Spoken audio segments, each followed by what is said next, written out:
Leave a message at the door. This is the day I swear I'm not doing anything. One more time. The day I don't feel like doing anything. I just wanna lay in my bed. Don't feel like picking up my phone. So leave a message at the door. This is the day I swear I'm not doing anything. Yeah, man.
Yeah. Just getting started here.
President Donald Trump and Russian President Vladimir Putin have ended a more than hour-long call as the White House is pushing for a ceasefire in its war with Ukraine. They spoke for more than an hour. Washington sees a truce as a possible pathway to ending the war. Putin has said he backs a 30-day ceasefire in principle, but wants guarantees Ukraine would not use the break to rearm. Kyiv has already agreed to the ceasefire. Кожен день But Volodymyr Zelensky is skeptical Putin's actually ready for peace and says he's instead dragging out the war. Sagar Magani, Washington. Israel launched airstrikes across the Gaza Strip, killing more than 400 Palestinians. In an AP interview, UNICEF's Rosalia Bolen says the ceasefire has to be put back on track and the blockade on aid supplies must be lifted immediately. Families in Gaza are in need of everything right now: shelter support, food assistance, access to clean water. Hospitals lack supplies. And so it is crucial that the bombing stops and that the aid blockade is lifted. This is critical to saving children's lives here in Gaza. College sports' governing body is nixing another policy restricting athlete compensation. The NCAA will abandon a rule that stopped athletes from negotiating potentially lucrative endorsement deals before enrolling in a specific college. Tennessee Attorney General Jonathan Skrmetti says as he announced a proposed settlement in a lawsuit over the policy. He and a handful of attorneys general had sued the NCAA over its name, image, and likeness recruiting ban, arguing the rule violated antitrust laws. The agreement, if approved by the court, will allow college athletes to negotiate compensation for NIL deals before enrolling in a specific school. I'm Gethin Coolbaugh. This is AP News. AP correspondent Julie Walker reports on the Pope and the Vatican's new video game. Pope Francis says in a letter his lengthy illness helped make more lucid to him the absurdity of war and renews his call for diplomacy. The Vatican says Francis has made slight improvements as he remains in the hospital recovering from a lung infection and double pneumonia. His top deputy shooting down resignation suggestions as plans move forward for a meeting with King Charles. Meanwhile, the Vatican is releasing a new children's video game. Allison Matthews with Microsoft. 3D rebuilding of St. Peter's Basilica. So you have a character in the game, and as the character, you can walk through the hallways and explore the entire building. The Jubilee Year project is called Peter is Here. I'm Julie Walker. U.S. births rose slightly last year. A little over 3.6 million births were reported for 2024. I'm Haya Panjwani, AP News. Good morning, Marianas. So many things we gotta discuss. Happy day, Tirawamian greetings. To Rhoda, Guam, Saipan, and Tinian. For all your island news. From a beautiful place with Pacific views. It's always so much fun on Good morning, Marianas.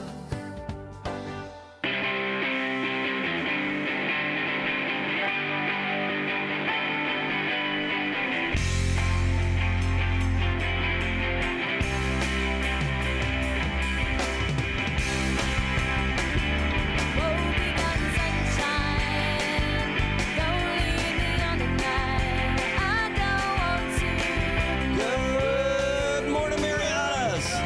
It is 7:25 here on Wednesday morning. It's Hump Day, March 19th, and we are looking at another beautiful day out there. Even the traffic looks good. Everybody's headlight looks like a little smiley face out there. It's 79 degrees out here in Saipan, and it can't get any nicer than this. We're looking at mostly sunny today with a high near 88. That's a pretty lucky day. And looking at some light winds out of the east, 10 to 15 miles per hour, maybe a little gust here and there, not too bad. Now, if you think that's a good weather update, well, you're right. But it's not that great, because today we're going to have Landon Aylett in with us after 8 o'clock this morning, somewhere between 8:15 and 8:20. He's going to pop smoke, and then we're going to go on and have some baseball experts in studio coming from Guam and coming from the CNMI. I can't believe it. We're getting a double dose of baseball. We're going to be talking Little League. We're going to be talking Cal Ripken. We're going to be talking Babe Ruth baseball. That is going to be later in the 9 o'clock hour. Can you believe it? Yeah, Connie, good morning. Traffic is busy every morning, and we're going to tell you all about that here in just a couple of seconds as we review the whole island. Eric Malfnas, good morning. Thanks for tuning in this morning. Great to see you. Glad you like the opening music.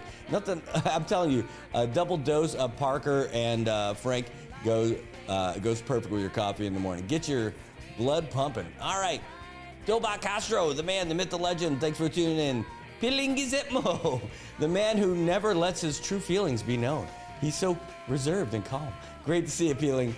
Again, Connie, great to see you. Arlene, good morning. Thanks so much for tuning in. Really great to see all you guys out there today. If you're out there in, John William, Lesson 1Y, over there on the YouTube side, Alika Palacios, thanks for tuning in. Good to see you over there. Hey, remember, wherever you're watching, we're over here on the NMI News Service, so thanks for liking and following us over here. We're also available on Instagram and on the YouTubes. That's right. Well, let's take a look over at traffic real quick. You were looking live. In fact, in the top corner, that's what it looks like right now on Beach Road in Oleai. You've seen worse. Trust me, we brought it to you. But right now, it's looking pretty good. Let's take a zoom in on the old AK intersection. If that's what it looks like on camera, it's not too bad because we have seen much, much, much worse. All right, well, let's keep going down Beach Road real quick. We'll scoop you all the way down, and it's looking pretty good. Good job, CNMI. Saipan, you're moving and grooving. There's a little bit of a holdup over there by the mayor's office because there's a little bit of construction. Well, there's construction everywhere. Let's just get it. Let's call it what it is.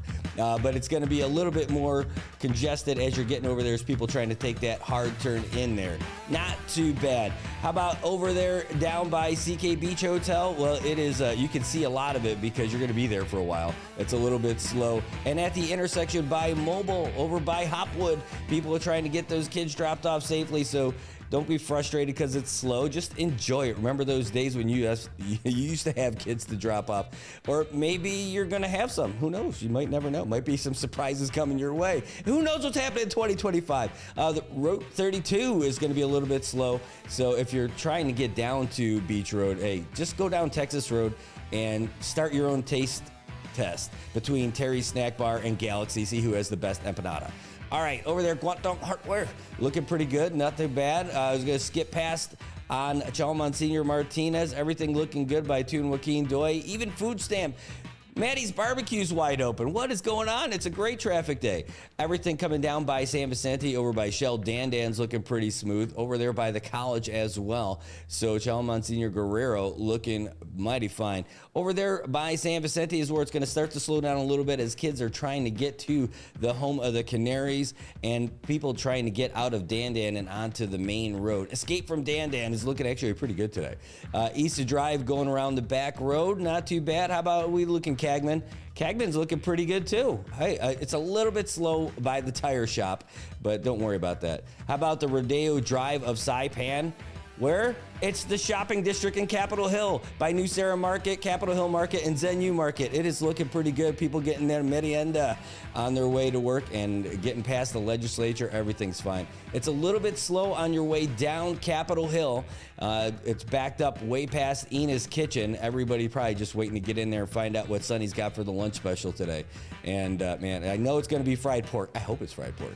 Question is, do you go with the macaroni, do you go with the rice, or do you go with kimchi? Ask them for a little combo. They'll do it. It's awesome. They love it.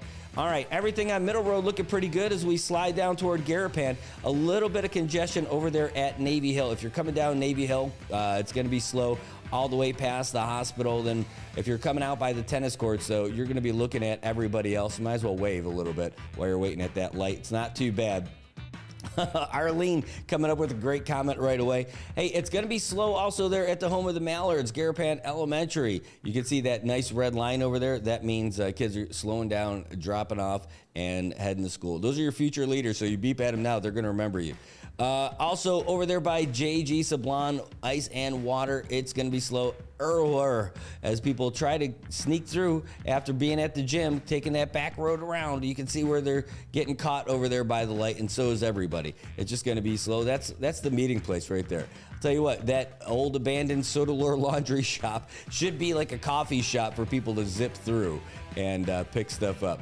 All right, everywhere on Middle Road going south and north from there is going to be a little bit slow until you get to Gualarai. That's where the brakes, you can take your foot off them for a little bit. Over there by Quartermaster, it's a little slow by the lights as well.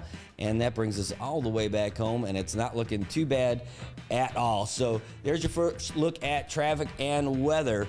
And normally we actually got you your first look at least the headlines from the Associated Press. So we could say news, traffic, and weather. No sports, though. We'll get sports later, not till like 9 o'clock-ish. Because right now, we've got a special guest in studio. She flew all the way here from Washington, D.C. just to be here for this show. No other reason. And then right after this, she's going to go right away. She might be able to fit some other people in her schedule, I'm thinking too. But right now, we're really happy and thankful to have our Congresswoman for the CNMI, Kimberly King Hines, in studio with us today. Good morning, Congresswoman. Good morning, CNMI. I'm really happy to be home, as you can tell. Yes, it is so great to have you here. I don't know how you're functioning right now. You're traveling all over the world. Well, I mean, at least you are traveling the whole world to get from there to here. And then you've got a million people who want your ear. They want to hear what you have to say and buy in for a piece of your time. You got to feel like Matt DeLeon Guerrero does every day. But it's great. How do you feel? I mean, like, how are you?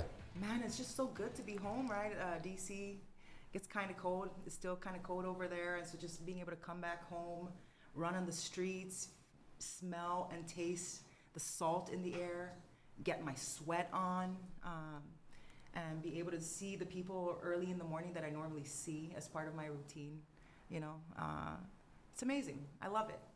Being able to connect with people and just have conversations about what's happening in our community and, you know, how we can further assist, right? And so I love it. I saw you yesterday at the VFW. That Yes. was so amazing. Thank you for having me. Thank you for, you know, creating this space so that we can have a conversation as to how we can improve veteran services here in the CNMI. It's amazing. I can tell you that you've already made a massive impact on our veterans community. We're so thankful that you made yourself available. We're also impressed by that great lunch. I don't know where you guys got that from. Jessica. Jessica was awesome. Yes. Can we tell, where is she? Is it just one person? Because I'll tell you what, there was enough of them where we were able to baluton, right? I brought one home, and Kathy and the kids just loved it. Everything about it. That meal was great. Right? That salt, that sweet. Oh, man. Yeah.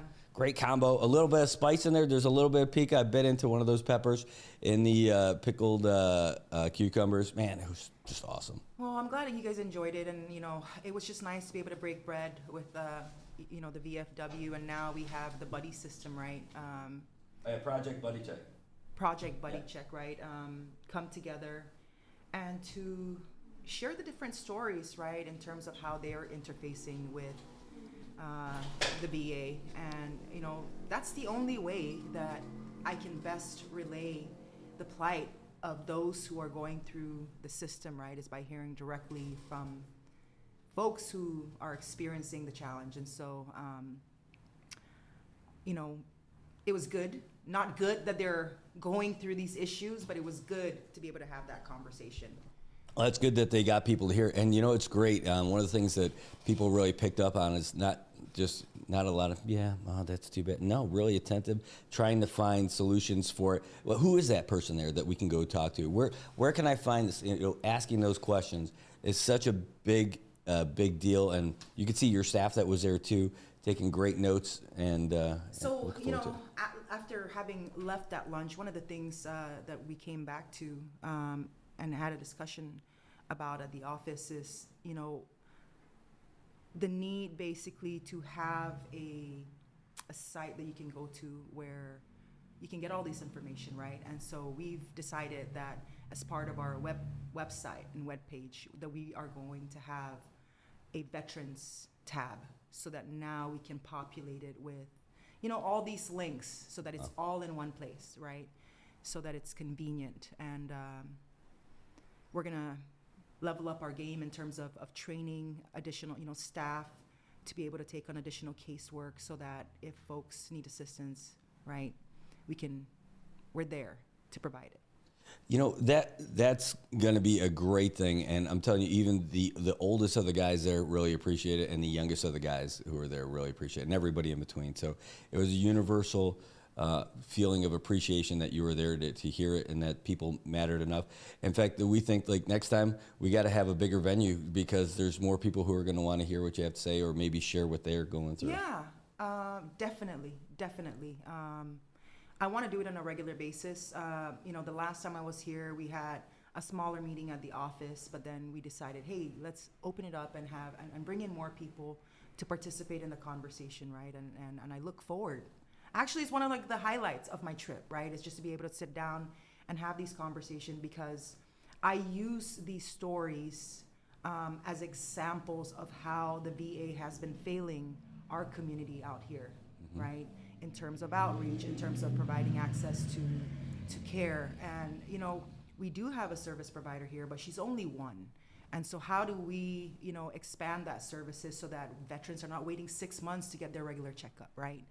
And that's my job, to be able to, you know, work through the system there, work through legislation, fight for additional funding, resources to be able to expand those services.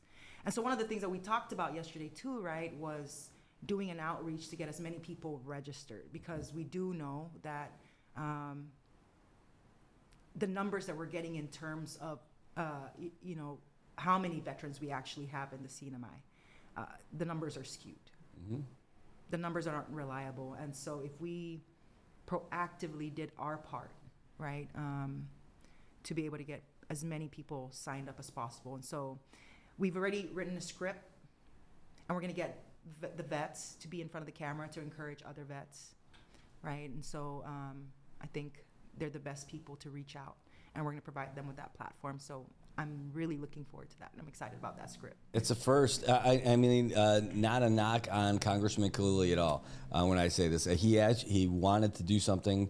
He recognized the need. He appreciated the struggle of trying to register everybody, but we were never able to make that next link of doing that. So this is going to be a real first for us here, and it's going to be awesome. So I'm really excited about it, and thanks for Karen to do all that kind of stuff.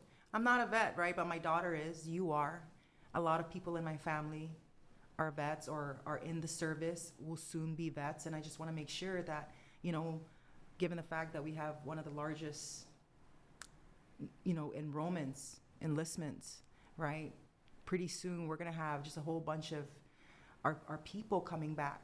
And I want to make sure that when they do come back home, right, we pay them the due respect that they've already earned, right, by providing them the care and the service right here at home. So. Well, that's going to be a challenge. We got a big uphill climb, but seems like we got a lot of big uphill climbs, right? That's what we do.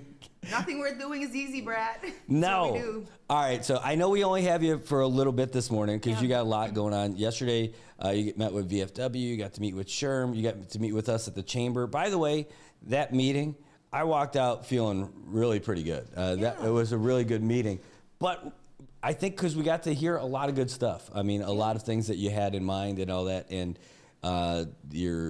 what you had open up. But that's the big topic, right? So Right. That's the whole big topic. The chamber, and where we go with tourism, and who's a good tourist, who's not a good tourist, how we do it, how do we maybe avoid some of the things that we tripped on in the past. So, I mean, we might as well just dig right into that kind of stuff. I think that's kind of like the big topic. Like, Sure. What we see the comments, we see the people who get a little too emotional maybe about it, and they're going to message me about that later. But the whole thing, China, tourism, our relationship with China, China and the Pacific, where do you want to begin? How do we talk about like tackling this tourism thing? All right. So the way I view tourism, right, it's customers, right? And right now, what I'm hearing from the business community is that they need customers, right? There was a report that was issued yesterday or announced yesterday about additional 23 businesses closing down, right? Every business needs customer because every business either is selling a product or a service, right? And if you don't have customers, you're not generating any revenue. And if businesses are not generating any revenue, they're not contributing to taxes, right? Which in turn supports the ability of the government to be able to provide the programs and services. And so to me, right, if you take away and strip it away to the most basic element, what I care about, Brad, is how do we continue paying retirement?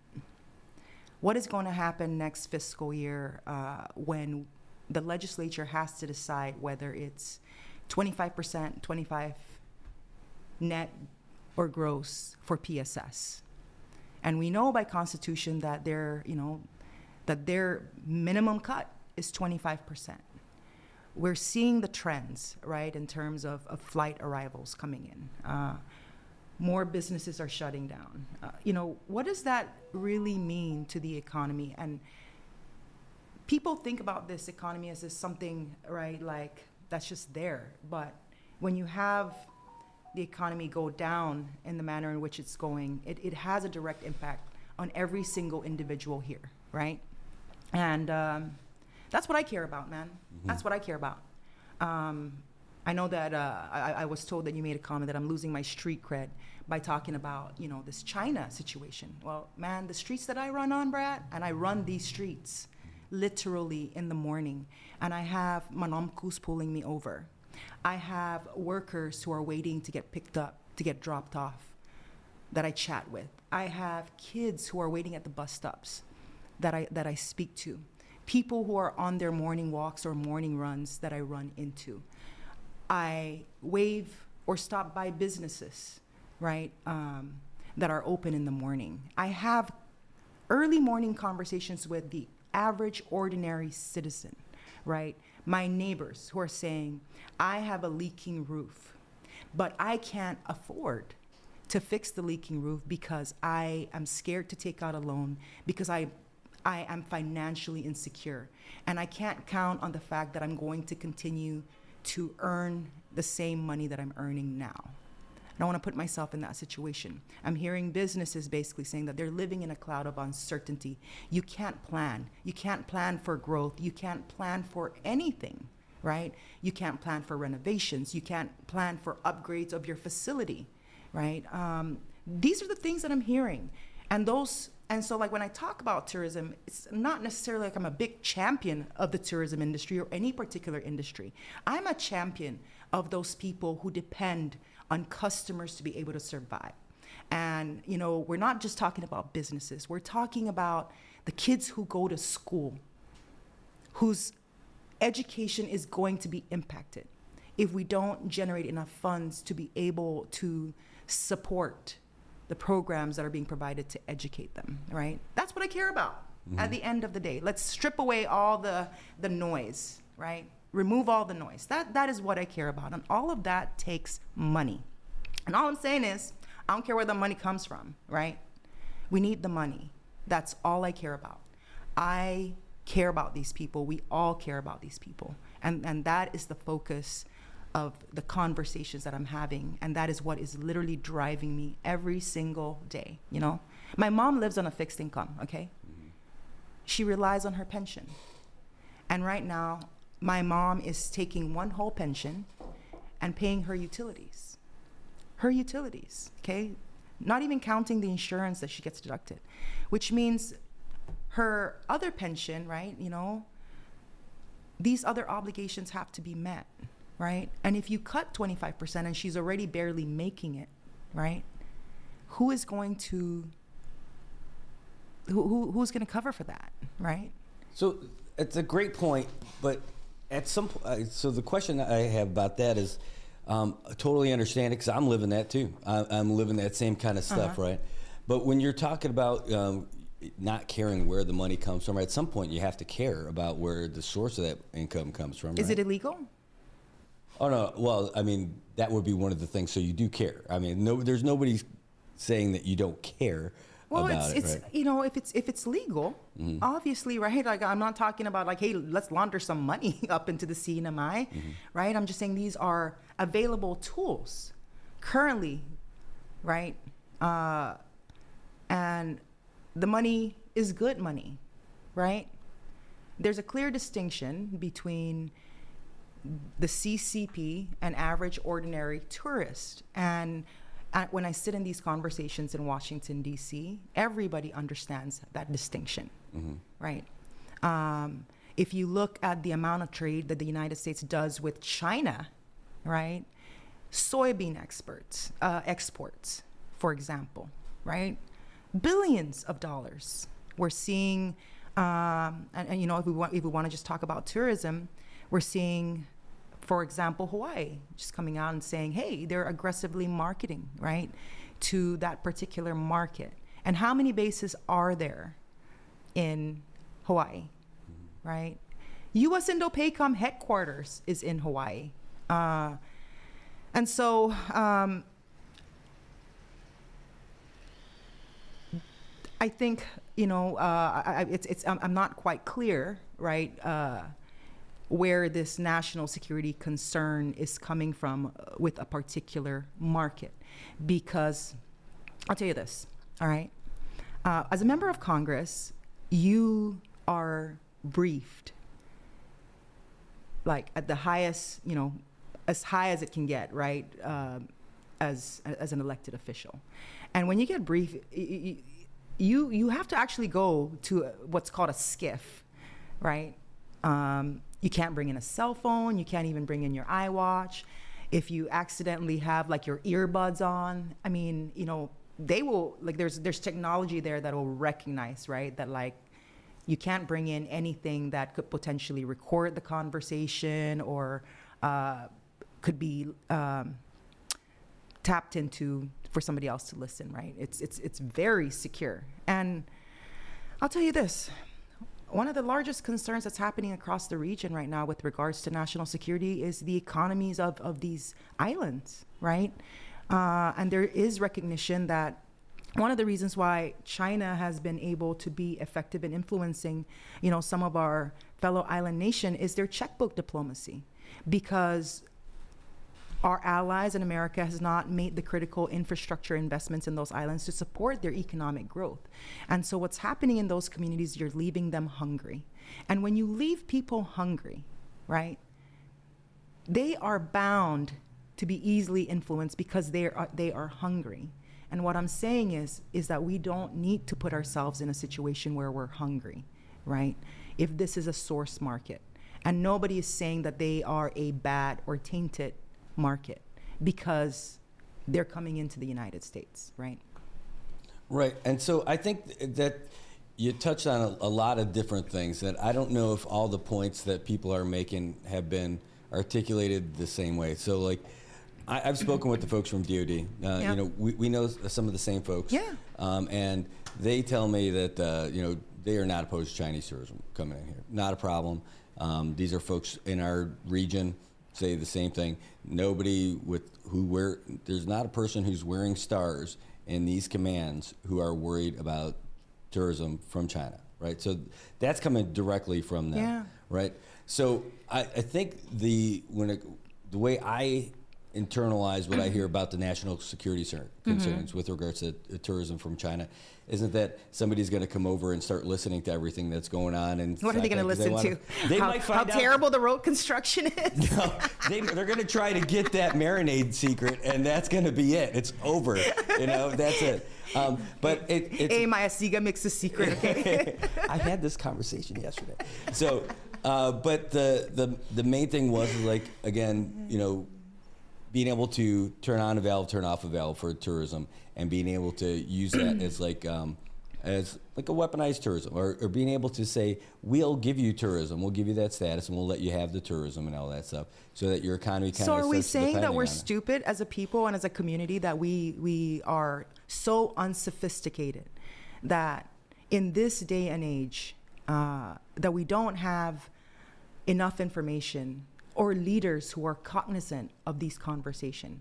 I mean, we now live in a community where we have regular engagements with the Department of Defense. We have stakeholder meetings, right, where these conversations are being had. We're not living in a vacuum anymore with regards to national security, right? In the last 10 years, I have met every single U.S. Indo-PACOM commander of the Pacific. Imagine that, right? People around the United States, you know what I mean? Like that is not normal. That doesn't happen. You know, I've sat down and had conversations with U.S. Commander Aquilino at the time when he was in charge. I sat down and had a meeting with Paparo, and now he's in charge. So, you know, there's all these conversations, all this dialogue, all the time, right? Why? Because everybody's concerned, right, about what is happening. What is happening with the economy, what is happening with, the defense posture, the conversations about the investments that we need to make to ensure that we are ready, right? And it's not, that conversation is not just happening here in the Marianas, it's happening in Guam, right? And so that's, I guess, my pushback on that, right, is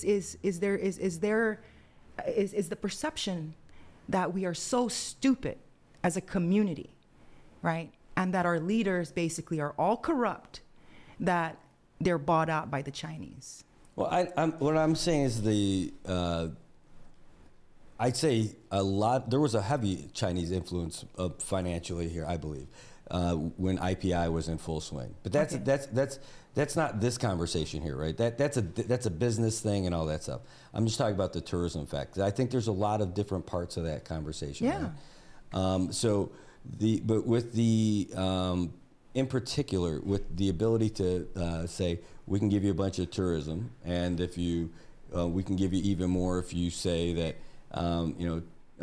we support the reunification with Taiwan or something like that. Why would we do that? Well, exactly. So, isn't that what happened with Palau, where they said that we don't want you to recognize But we are Palau. not Palau. We are a U.S. jurisdiction. And ultimately, at the end of the day, right, when it comes to those issues, we do also have a federalized immigration system, right? And so, I don't understand where that perspective is coming from. I think that perspective comes from the lack of confidence in our ability as a people to decipher between good and bad. And frankly, right, I'm so sick of that narrative, because that is the narrative that is being played out in Washington, D.C., is that we're too brown and too dumb to govern, and that we're all corrupt. Because I don't know how many times I've actually been told to my face that we are corrupt, right? Like the whole of CNMI is corrupt. Like that's the conversation. And all of that basically is stemming from the fact that, all we're talking about are, misuse of ARPA funds, right? We're more than that, Brad. We are more than that as a people. We have so much more to offer, and there's so many people here who are so invested and have committed to coming back. Especially, I was at SHRM yesterday. I looked around the room, saw so many young professionals who have gone away, who've gone to school and who've come back, and who are giving back and who are invested in this community, who I would like to see continue to stay and remain vested in this community, right? I think, to be honest, there was a generation of people who operated like they were God, that this was the wild, wild west, and that, they were going to do whatever it is that they want. We don't live in those times anymore, right? And when we have those types of conversations, we need to self-reflect, and because what we're really talking about is accountability, right? Is accountability. And,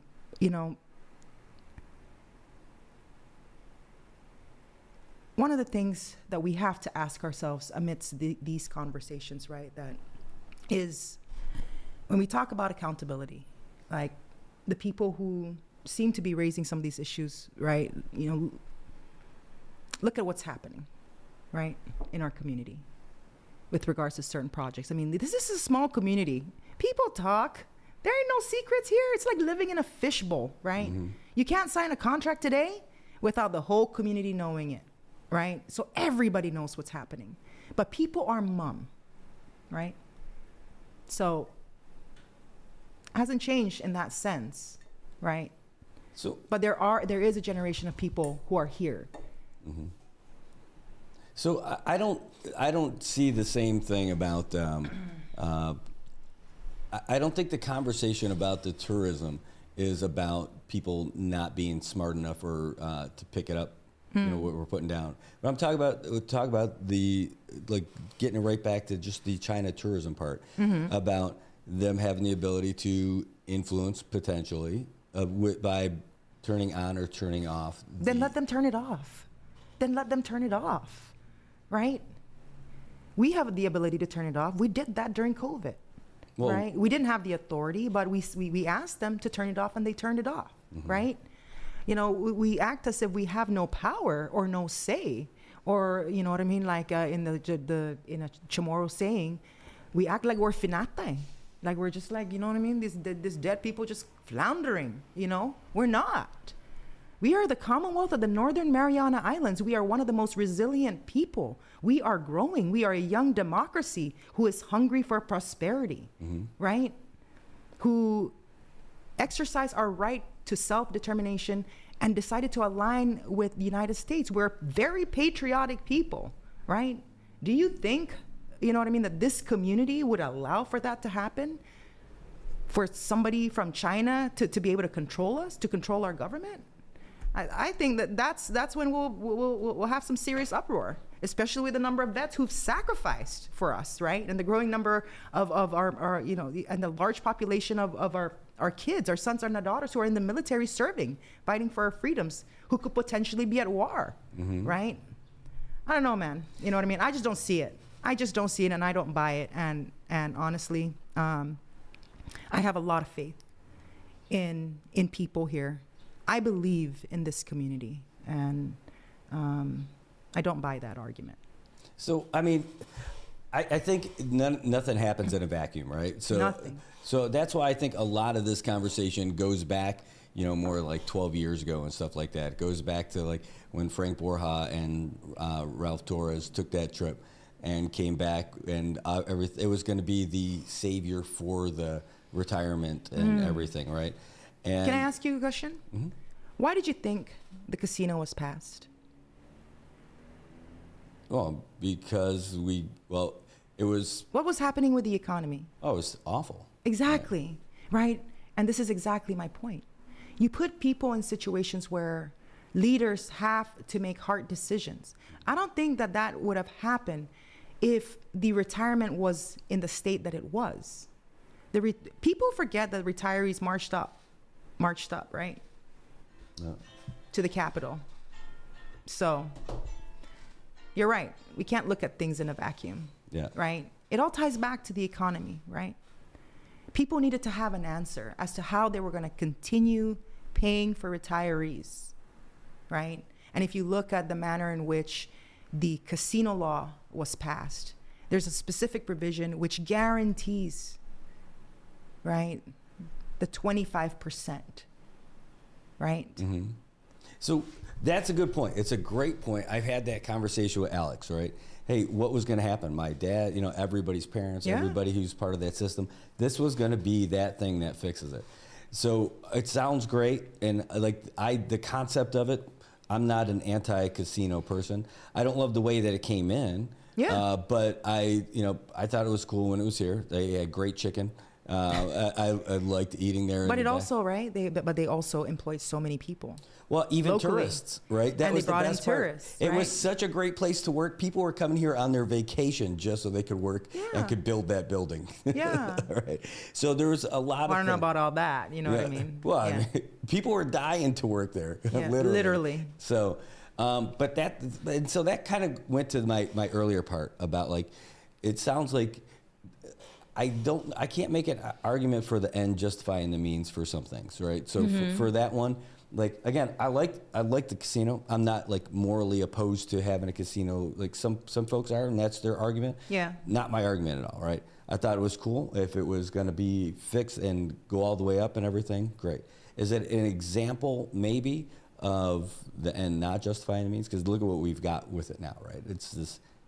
It's so easy to say after the fact, right? Super easy. You know, hindsight is always 20/20, I guess, when it comes to these types of conversation. But at the time, when people were actually returning home in droves and were being paid good wages, and we saw an increase in our population of our own people coming back because they actually had good jobs to come to. Nobody, right, was complaining when they were getting paid. When IPI, you know, was doing these community projects, right, was out there in the community, right? Oh, they put their money where their mouth is. Definitely Yeah. at the beginning, they had a lot of people employed in those CSR positions. They were out there doing all that stuff. And don't get me wrong, I'm not defending IPI because they've done some, some very unthinkable things, in my opinion. All right. But, when we have these conversations, we have to put it into context of what it did to the community. And we can't forget that. Right. Oh, whenever I get on to an IPI thing, I always talk about that, the way they did that kind of stuff at the beginning, like how they were there, they were out there, they were spending money, they got people excited, people started painting their buildings, there were reinvestments and all that other stuff. I mean, Garapan started looking like, holy cow, we got something. Yeah. Like, I remember all that stuff. But, it's funny thinking about it in terms of this, because you're so into fitness, you have a regular regimen of being fit, and all of that pays off because your steady, consistent commitment to that.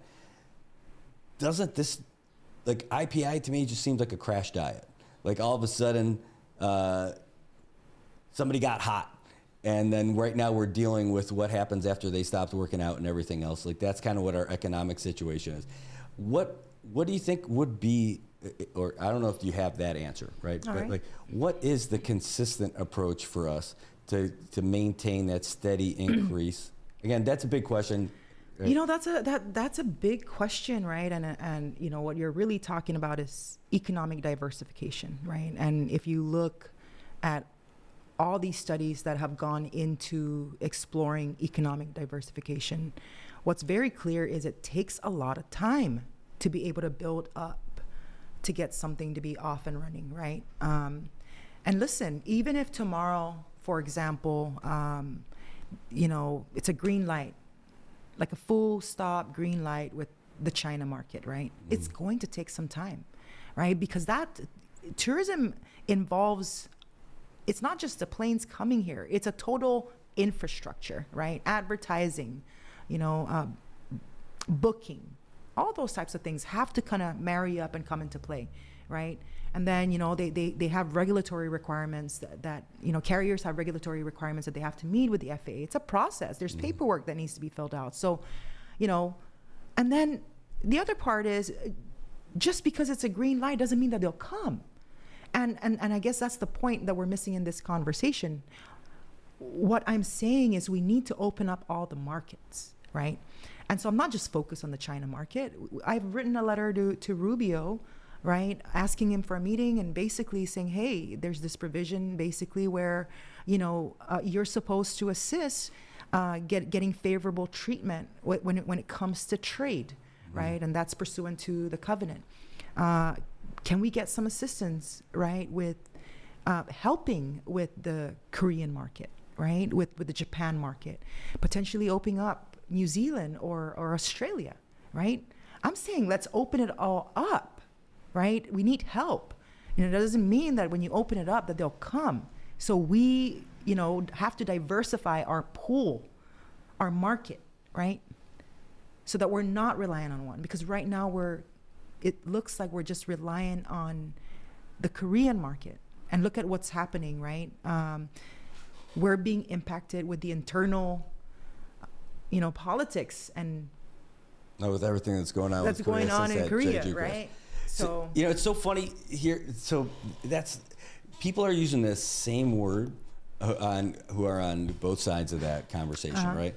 Like you just said, diversification. We need to diversify. Thinking like we can't just rely on these guys. But the funny thing is that the guys on the other side of that are saying we can't just look at China. We have to diversify for everyone else. So it's like everybody's using the same thing with the same logic of having a broad pool of tourism, but with China just not being included in that.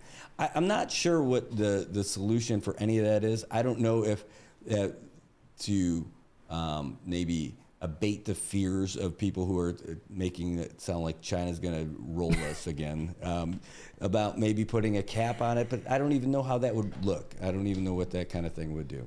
And again, you hit on it. Even if Annex 6 went through tomorrow, it's not like, well, there's a million Chinese folks who are looking to come to Saipan. All that infrastructure takes time to build, right? And the demand. Right? And then so listen, right? I get my information from the experts. And when I have conversations about the tourism industry, I listen to the experts, okay? The people who actually are in the business of tourism, right? And that's what we should be doing. Because Brad, when you have a heart attack, are you gonna go see a dentist? Are you? I'm not going to see anybody. They're going to see me laying on the floor somewhere. Exactly, right? But yeah, I know what you're getting at. Exactly, right? And that's who we should rely on when we have these conversations, because, you know, a lot of these conversations are very nuanced, right? And too often, what the public hears about with regards to tourism are the sound bites. But they don't hear, you know, the work, the years of work that have been put into developing markets or developing, you know, a business, for example, to get it to the point where it is actually generating revenue and it is able to expand, to grow, right? We just hear these sound bites. We just see these one-liner headlines, right? And you know, that's just how people consume their information, right? So just one last thing, because I heard you say it like in an interview with Tomas a few days ago, like that same kind of thing. Yeah. It was about, you know, relying on people who are in it. And I think that was more about the tourism and everything like that. Yeah. So my thought is, I saw your thing about the think tanks, about like there being folks are biased or maybe they're brought in for a certain thing. Are they not the experts of the thing that they're talking about? So thank you for that question. All right. Do you know that think tanks are paid by companies to advance a certain agenda? Yeah. Yeah. So that's the question about that. So it was a Republican meeting. They get to pick who they want to bring. So when you're going into that subcommittee oversight hearing, aren't these your teammates who are calling those guys? But let me put something into focus. What those people are basically arguing for is more investments in this region, okay? We're coming up to the NDAA, right? What they're basically saying is China is a geopolitical threat. And everything they said with regards to China being a threat is absolutely right. I don't contest that. I absolutely agree. I sit in these briefings. I understand, right? And there's disconsternation in Washington, D.C. right now, especially when we're having, you know, these budget debates, right? As to how much money should be put into the Department of Defense, right? In terms of building new infrastructures and facilities out in this region. And so Guam right now, for example, is asking for a missile defense system. You know, there's conversations about the port rehabilitation on Tinian to be able to have an alternative, right? Which takes billions of dollars, right? And so what these conversations are about is about, you know, cementing the fact that America needs to make these investments because of the Chinese threats out here, right? But in those analyses, there is no study that has been done as to the impact that these activities are having on the people who live here, right? You know, and the suggestion that having a ferry between Guam and Rota will cure our economic woes, okay, is ludicrous. And I'll tell you why it's ludicrous. Have you been down to Rota? Yes. All right. Do you know that they don't have the facilities down there to be able to actually house a ferry right now? Right. Right. So who's going to pay for that? Right. And then a lot of this is a return on your investment, right? How many passengers are we actually expecting to go back and forth? You know? So I think that's part of the study is what it would need, not just a vessel, right? It's about what kind of facilities. Right. So you don't think that there would be a positive impact on Rota if they had a roll-on, roll-off ferry with passengers and I'm not vehicles? saying that it wouldn't be positive, but what I'm saying is that going to save our economy? Is that going to ensure that we continue paying retirees? Is that going to ensure that we keep our schools open? Is that going to ensure that the government does not massively reduce hours? Well, it's right? not a crash diet, but isn't that diversification? I'm saying that it's not a problem, but what's offensive is the suggestion that you're going to shut down an entire industry, right? And that's what she was suggesting, right? If you paid attention, right, to what they were saying, is to remove all these carve-out exemptions with regards to immigration that currently exists because of national security concerns. Oh, you're talking about Cleo Pascal. So when I listened to it, I didn't hear that part. What I did hear, though, my takeaway on that was not that she was trying to get rid of all the carve-out. Well, like Japan and Korea, they have the same thing to come to the CNMI as they do to go to California, right? And that they wanted to have the same thing for China. Say, whatever it is for Chinese to get to California, give them the same thing to come to the CNMI. That's the way I interpreted it. Okay, so how is it that somebody who doesn't live here, who doesn't understand the nuanced challenges of actually having a tourism industry, or the issues as it relates to the economy, gets to be an expert on how this community makes its living, right? And if you read, the written testimony, I'm not disagreeing with the things that she's saying, right? Yeah, great. Let's build a ferry. You know what I mean? Let's do all that. But this notion that we're now going to make, add further impediments to be able to grow and open up all the markets, right? Is very interesting to me, and that's all I'm saying. No, that's a great point. So again, I didn't pick up on I heard her throw the ferry out there, but I didn't get that ferry stuff from her. I got that like with CODA and the folks who are doing that feasibility study here too. So I was. And how long do you think it's going to take to build a ferry to get that online, right? Because right now Rhoda doesn't have a breakwater. Rhoda needs its whole dock to be repaired. I'm trying to find money for that, right? So I'm not at all saying it's an either or thing. Yeah, right? Let's try all of it, Brad. Yeah, not at all that it's an either or thing. The other one is about the tourism back and forth stuff. Again, that's more of my interpretation of it, not saying that I agree with that part one way or another, right? No worries, man. I mean, people are going to have, let's agree to disagree. And this is the thing, right, that I want to underscore, right? That this is a policy disagreement and it's not personal, right? I'm very deeply committed to finding and exploring all options, right? Because my responsibility as an elected official in the Commonwealth is to ensure that, the people who are citizens of this community, right, get the services that they need. And this money needs to come from somewhere. And my job is to explore every and all avenue, okay? Period. That's my job, man. You know what I mean? And like I said yesterday, right, if it takes me, jumping around like a monkey, right, in Washington, D.C., to be able to bring the relief here, there is nothing that I'm not willing to try or do, right?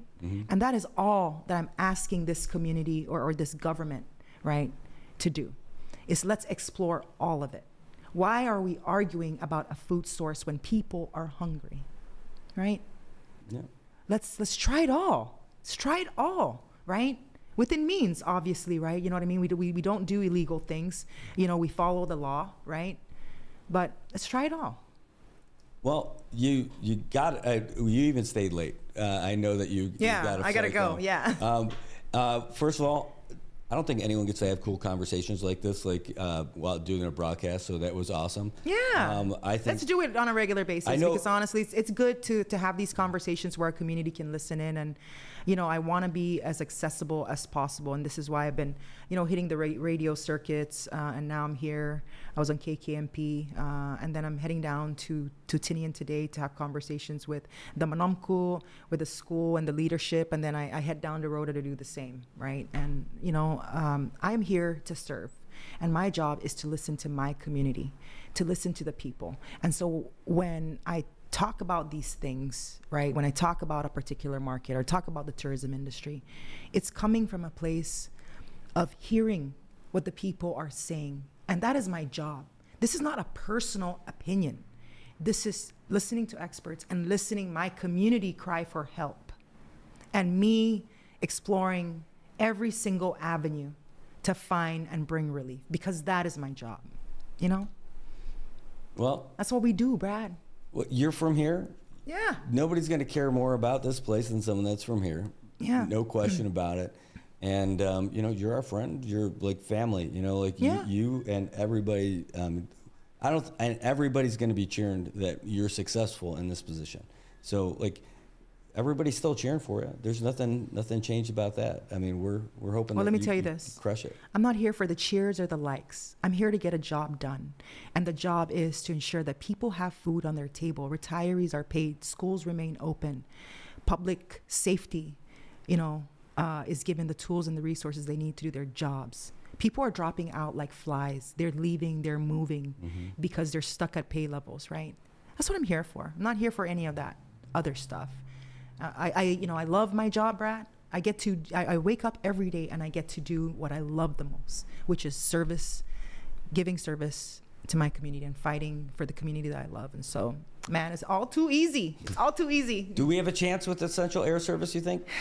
You know, I think there are some people who acknowledge that if there was any community that could benefit the most from Essential Air Service, it is the CNMI, and I'm hearing that directly from leadership, right?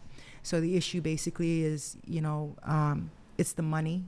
And so I'm looking for any and all avenues. Any and all avenues. All right. Well, we got the extended mix is what happened. I know she's got to go. Our Congresswoman has a flight. She's heading over to Tinian, and a place that is home, and she never gets to go there because she's either in D.C. or over here talking to us. Yep. Thanks so much for your time today. Thanks. Really appreciate it. All right. Love you, man. Yeah, love you too. See you later. Thanks for the quiet man in the chair behind there, Matt.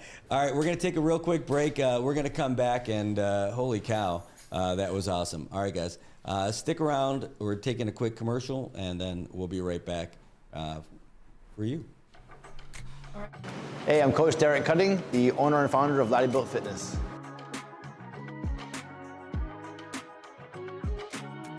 So no matter who you talk to here at Laddie Built, everyone feels that they are part of a family, part of a group of like-minded people. No one feels judged. No one feels like they're being teased or picked on or looked down upon because maybe they don't know what they're doing. They could be brand new and have no idea what they're doing. They might be overweight or really skinny and feel very self-conscious about themselves. But at Laddie Built, nobody judges here. And if you ask anybody here that might be in better shape than you or even not, but has experience in the gym, they will gladly help you through a workout and teach you a few techniques that can help you. So Laddie Built organically from day one, since the boot camp era, has organically grown this fostered environment of community and being a safe place, but a strong work ethic community of people that want to get work done. All I can say is that I put my heart and soul into it from day one. I treated everyone like that at the boot camp from the very, very beginnings, and everyone at the same time would treat each other like that from the boot camp era as well. And as we grew, as we got into a brick and mortar facility, we got bigger and bigger. I feel like people definitely just take this place as a home, as like their brother and sisters are working out next to them, not their enemy or not their competitor, So organically, it's just the vibe here is different. Everyone feels very, very comfortable, and I love the fact that it happened like that.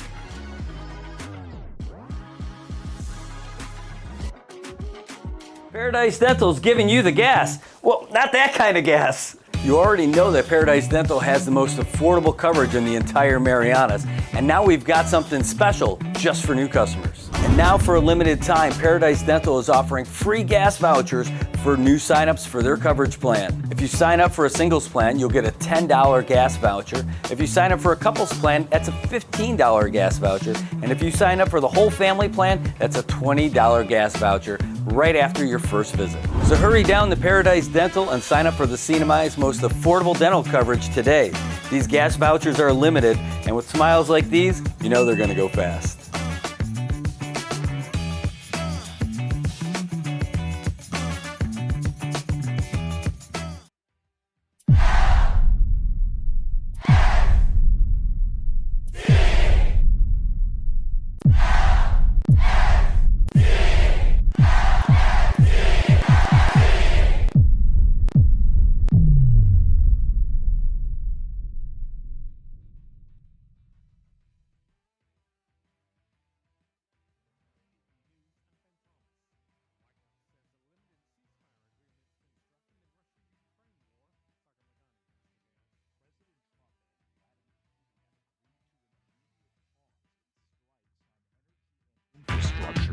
casualties in the Russia-Ukraine war. The White House calls it the first step in a movement to peace, though in a lengthy phone call, Putin did not back the broader 30-day ceasefire the U.S. wants. And shortly after the call, air raid alerts sounded in Kyiv, followed by explosions. Still, the Trump administration hopes the agreement on a limited truce will eventually include a maritime ceasefire in the Black Sea and then a full end to the war. Kremlin says Putin wants the president to end all foreign military and intelligence aid to Ukraine as a condition for ending the fighting. Sagar Meghani, Washington. Meantime, in Gaza, Joe Fetterman has the latest from Jerusalem. The 2-month-old Gaza ceasefire is in tatters. Israel overnight launched a wave of airstrikes across Gaza. It says it targeted dozens of Hamas installations, but Palestinian officials are reporting hundreds of people killed. Israeli Prime Minister Benjamin Netanyahu says he ordered these strikes because he says Hamas is not serious about negotiating a long-term ceasefire in Gaza. Hamas, of course, denies these allegations. It blames Israel for the impasse. Gaza's health ministry says the Israeli strikes killed at least 400. A federal judge has ruled the Trump administration's dismantling of the U.S. Agency for International Development likely violated the Constitution, and he's blocking further cuts to the agency. Supreme Court Chief Justice John Roberts is rejecting President Trump's calls for impeaching federal judges. And on Wall Street, big tech resumed its slide, dragging the main indexes lower. The S&P lost 1.1%, the Nasdaq 1.7%, while the Dow dropped 260 points or 0.6%. This is AP News. A homecoming in the works. Sonny Williams and Butch Wilmore begin their belated trip home. Butch Wilmore and Sonny Williams bid farewell to the International Space Station, their home since last spring, departing aboard a SpaceX capsule alongside 2 other astronauts. The capsule undocked in the early hours and aimed for a splashdown off the Florida coast. The two had expected to be gone just a week or so after launching on Boeing's new Starliner crew capsule on June 5. Sunday's arrival of their relief crew meant Wilmore and Williams could finally leave. I'm Charles de Ledesma. Once on Earth, NASA will take Butch Wilmore and Sonny Williams back to Houston. And like any astronaut in space for 6 months or more, they're expected to be a bit wobbly, with weakened bones and muscle, despite the 2 hours of daily exercise they got in space. And that means not driving for a while. I'm Ben Thomas, AP News. Thanks for listening. All right, Marianas, welcome back. Holy cow. We got a busy day. That was a great interview. I loved it. But did you? I got so many comments to try to catch up with to get that. But I want to make sure that we got you guys, the Associated Press, afterwards, too. Man, I want to say thanks to Congresswoman Kim King-Hines for coming in today and, having a real frank conversation. Of course, we talk about all the great stuff that's happening and all that, but, getting into it, and talk about, some of the real stuff. Most of these kind of interviews are, nobody touches the third rail, right? Nobody goes into it. It doesn't really it's all like that pat on the back stuff. And, it's well-deserved. She's doing a great job. But to be able to hear, some of that stuff, I can't wait to go back and look at it. But it's there was some digging in and some good stuff. So I think it's all positive, a great meeting. But the question is, what do you think? I want to say, though, there were a couple of calls that came in while she was there, and I know I normally bring you guys in for the phone calls. I got selfish on that one because I wanted to keep that conversation going and keep going home on those points.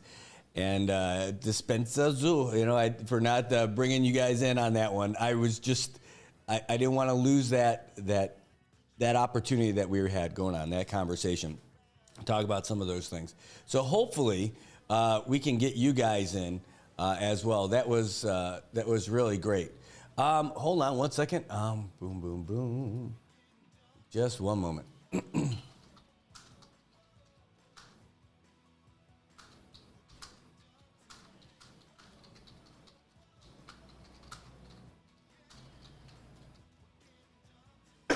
Excuse me. An even better, even cooler opportunity. Audio sounds great. Okay. Oh.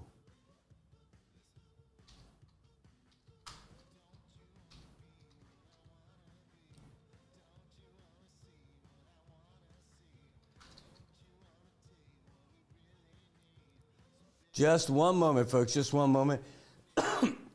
This is a big day for us. Speaking of phone calls, we're about to get one right now. I'm looking forward to it. Yep. Yes, ma'am. Have another strong woman in our local government about to give us a call. This is great. We reached out to the office in Rhoda to see if we could speak with the mayor of Rhoda. They have a big festival coming up this weekend, and we want to get Mayor Aubrey Hookug on the show to tell us a little bit about it and about what folks can expect when they get down to Rhoda this weekend. And man, it's just awesome. I love Rhoda. I love what they're doing. And here we go. Get ready, folks. We have her. All right. We have a special treat on the phone right now, all the way from the beautiful, delicious, romantic, friendly island of Rhoda. It is our good mayor, Aubrey Hookug. Good morning, Mrs. Mayor.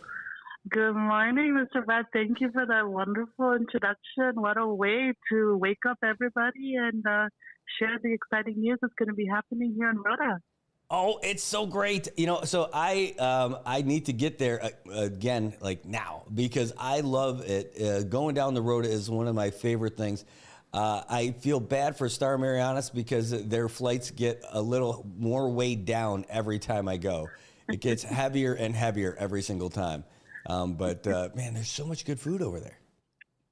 Yes, well, we have, really wonderful people who cook with, out of love from their hearts. And so that's one of the beautiful things about Rhoda is the hospitality of our people. So we're very, very happy to welcome friends, families, visitors to our beautiful island. Thank you. Oh, well, it's definitely a big fan for me. You've made a big fan of me, the whole island of Rhoda, ever since my first time there. It was when my wife and I were just dating, we went to Rhoda, and it was just going to be for a few days. We ended up staying for 10. We extended our trip because we had so much fun meeting everybody there. Wow, that's a beautiful story. How very wonderful. I'm so glad. I hope others would have a great opportunity too when they come here and see. I believe and I love all our mayors from our neighboring islands. Each island has its own unique sparkle, but of course I'm biased. I love my home island of Luta, so I will always advocate for that, for our island here. Well, it's so funny. We went down there and I knew one guy, Vincent Hookug, and my whole plan is like, I'm going to go hang out with this guy. And he'll show us around or something. There was the a softball tournament that was going on, the island one that was done with like Isla Trading and Pacific Trading back then. And I'm like, all right, well, we don't have any other plans. Our plan is we're coming to Rhoda. And we're just going to meet people from Rhoda and hang out. And man, we met so many people. People gave us a vehicle. We're like, we're going to rent bikes and just ride all over the place. No, somebody gave us a 4x4 just to drive. The whole time we were there, someone's brother was taking tourists out on fishing boats. He said, hey, you want to go? And I'm like, yeah. I was like, come on, it doesn't cost you anything. I'm like, no way.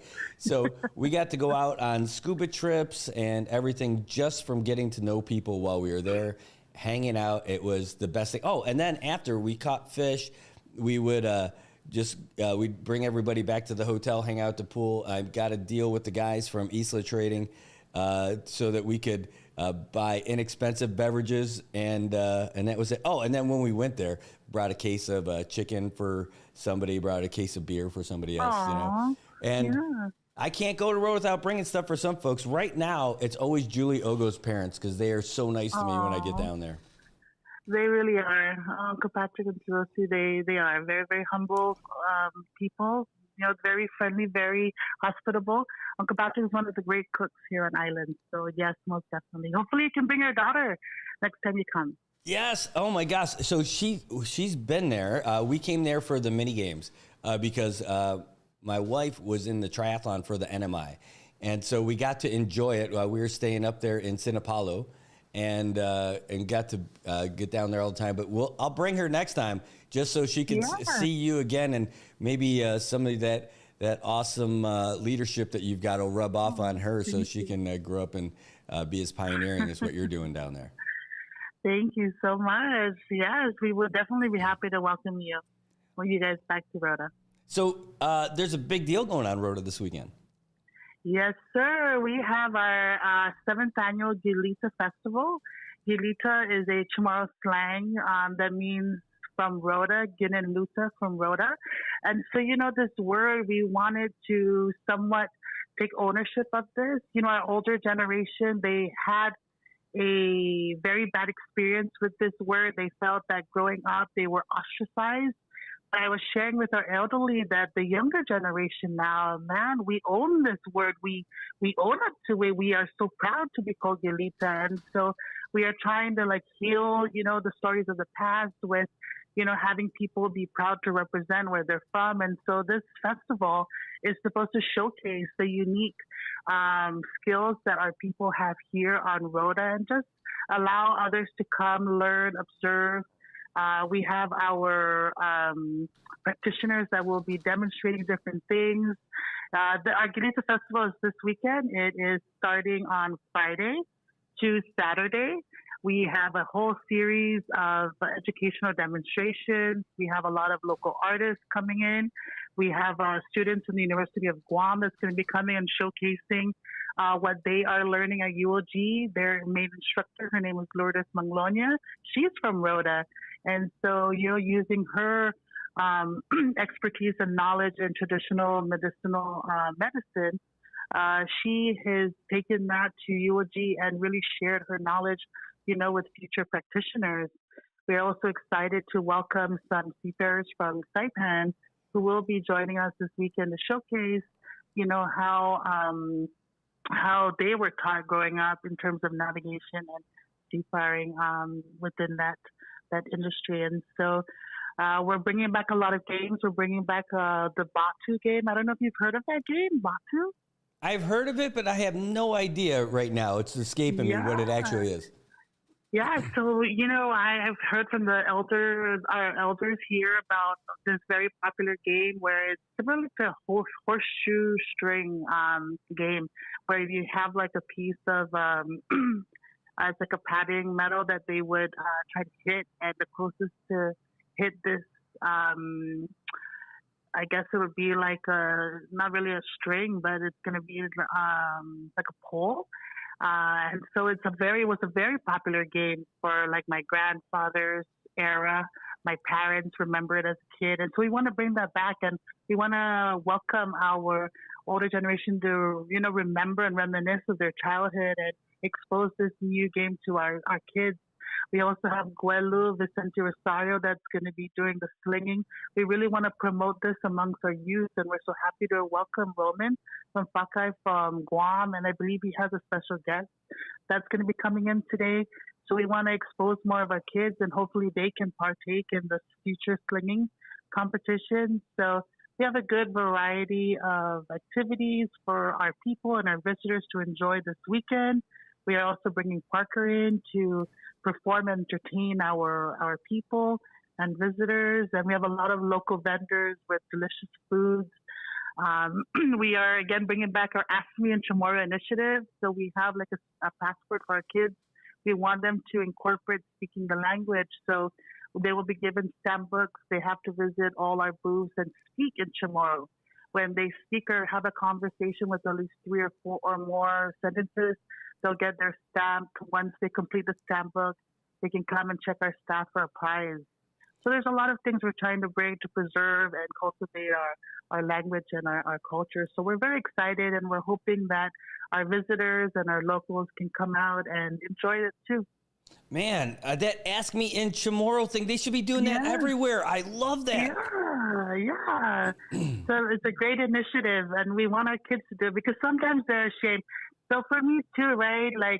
I was raised, speaking both languages. I understand the language very clearly, but, going to school, we spoke more English. And so for me coming now, I could speak, right? I always tease myself that I started at level 1 and now as mayor, I'm level 2.5 and I'm able to speak. And of course, people are shy because they feel like, if they make a mistake, they'll be laughed at. But that's what we try to encourage our people to foster an environment where we help one another speak the language rather than laugh or, make fun of the errors that our people make who are trying to learn.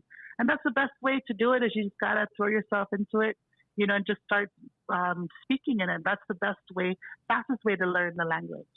Well, I love it. I've heard that exact thing from Luisa Cabrera here in Saipan. Yeah. She's like, Brad, so I was telling her I got like the new Chamorro book that came out from that lady with the PhD, and I've got the regular stuff, and I know a couple of phrases. She's like, no. You need to talk to people and really work on it that way. I'm like, oh, you're all right. You got it. You're right. Who am I to say? But that's great. I absolutely love it. Ask Me in Chamorro should be something that happens, oh my God, like every store, every local festival. In fact, what a great thing for the tourists. You're already doing it, so it's great. But I'm like, if we did that for Flame Tree, if we did that for anything, Ask Me in Chamorro sounds. Yes. Is this your thing? Is this your plan? Yeah. Man, that is just amazing. I love this. Add that to my growing list of things that I love about the Mayor of Rota. This program sounds incredible. Thank you. But yes, we encourage our brothers and sisters from the neighboring island, please adopt it, use it. It's to benefit everybody. And it's good whether you're Chamorro or not. It's just good to understand even basic conversation, right? Just to, pay tribute to whether you're Chamorro, Carolinian, to both, because they are the two main cultures here in the Marianas. I love it. I absolutely love it. Yeah, that's right. I mean, we do have 3 languages, so we could do all of them. It's way better than just, fine, ask me in English again. Like, give me something else. I'm in. I love this idea so much. Man, way to go, Rhoda. Thank you. But we have a lot of things also going on this weekend. We're going to be blessed with our governor coming to join us on Friday. We are going to be doing our groundbreaking for our Ponya Point fishing area. We're able to get some help from the Office of Grants Management to submit a grant for us to build a recreational facility there to promote cliff fishing. We are also going to be unveiling some statues that we had done in the Philippines. So the governor will be here for that. And then on Saturday, we have a solar panel that was installed at our Office of Aging. So we have a lot of great programs. And I believe the governor will also be selecting the first house for Rhoda. There's the CARES, which is the solar panel pilot project here in Luta. So I believe the governor will be selecting the first household to be awarded. So we're trying this out, and hopefully we can work out the kinks and then expand to the neighboring islands. Wow, I love you call it Light Up Luta. I mean, like you guys are going to get all kinds of stuff happening over there. That sounds great. That I know. Last week, we reached out to the office because you guys had that big rice distribution thing over at the Manapco Center. Yes, it was a wonderful thing. We are so glad and so fortunate to our governor, lieutenant governor, in partnership with OGM, my staff, my great staff who are always out there working so diligently to serve our community.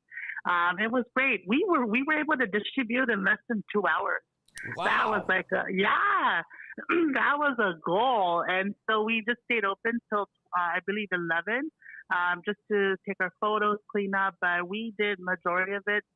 We distributed, I believe, about 480 within 2 hours. Jeez. And, our people, yes, but they were lining up since like 4, but we want to definitely give a shout out. DPS was there to help with our traffic. It was really smooth. It was hectic, but this is the fairest way to distribute that, having our people present their utility bill. That way we know we can get to as many households as possible. Right. And so we are very, very thankful for this opportunity. I do know that Saipan and Tinian had theirs, and we're very glad that Rhoda had ours last week Saturday.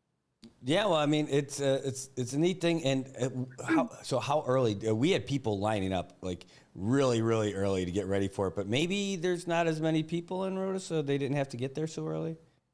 Well, I believe we started seeing photos and, things on social media by like 4, that people were lining up by 4. Yeah. And we didn't open till 8. But I think what they did, yeah. So, we were just explaining to our people that we try to make sure they have enough. But we have some, of course, our people here are early birds, early risers. And so it worked out for them. They're up anyways at that time. And so they wanted to come and get their line. And, many of them were carpooling, which is great, right? We, in some cars, you see like multiple rice bags, but we're letting our people know that all these things are documented, we're being transparent, everything's accounted for. And so everybody got their share as best and as fair as we possibly can. Well, not everyone's got a car, right? Yeah. So, yes. so that works out. And we were able to, for those with disabilities or with those without vehicle, we were able to make arrangements. They provided their information and we were able to drop it off. So, any way that we can accommodate and help our people, our office is always ready and on standby to help. That's wonderful. That is just wonderful. Well, the big event is this weekend. There's so many things that you're going to be able to do and enjoy. It's a real local festival. And there's going to be a lot of vendors there, a lot of activities, a lot of traditional stuff. You want to really get in touch with your roots, get down to Rota and enjoy it. And I know like you went to Rota. That's where I got to see really in action. I saw you go to Guam for the Quality of Life Expo that they had for Joint Region Marianas, the MWR. But do you anticipate a lot of folks coming over from Guam to come and check this out? Yes, so we were able to work out with Star, and we're so happy that they have accommodated our request. So they opened 2 additional flights. Both flights are already full. Wow. If you look at it's so crazy. I even had somebody asking, about parking or docking slips.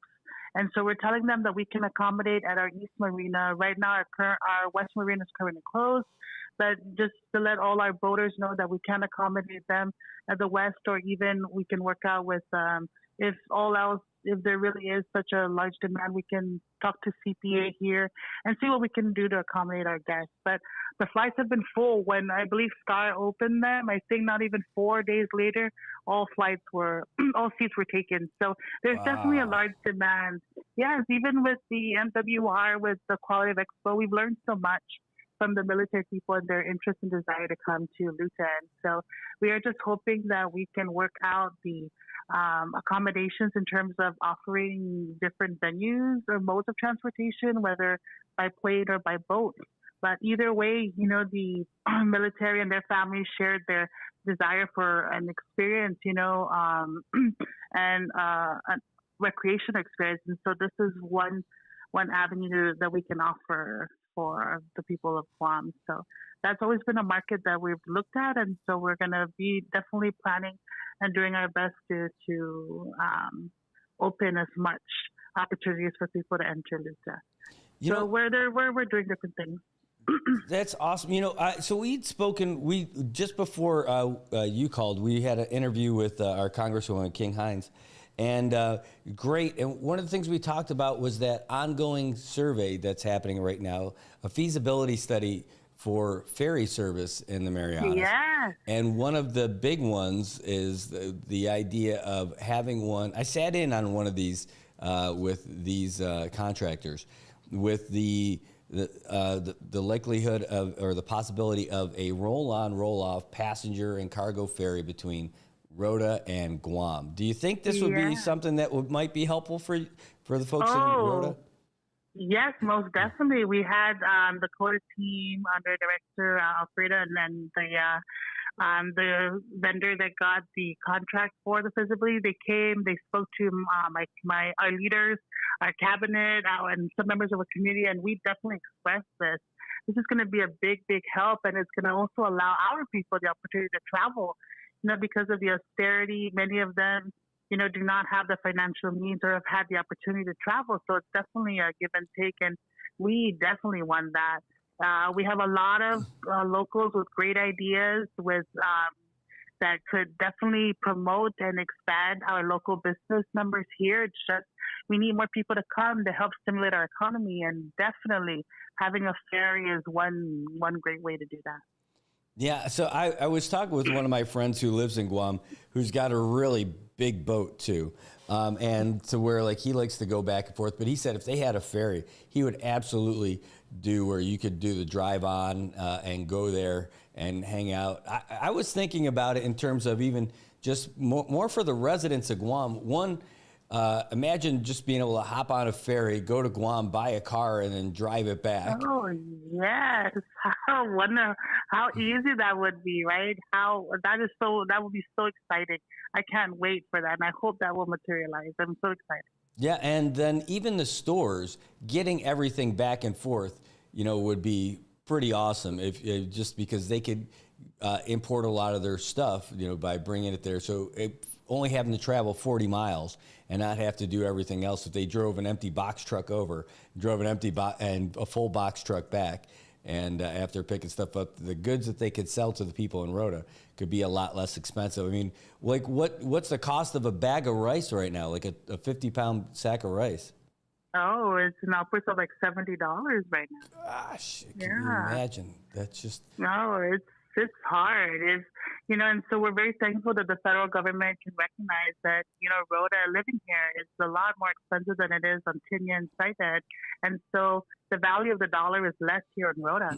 And, they were able to assist by offering more to the residents here to offer parity, right, for the value of the dollar. And so we're very thankful. But also with this ferry system, it's a great opportunity for our locals here to really get into the agricultural industry, the fishing industry, or even just, again, open other businesses that would help expand and stimulate. A lot of our people are very talented, very skillful.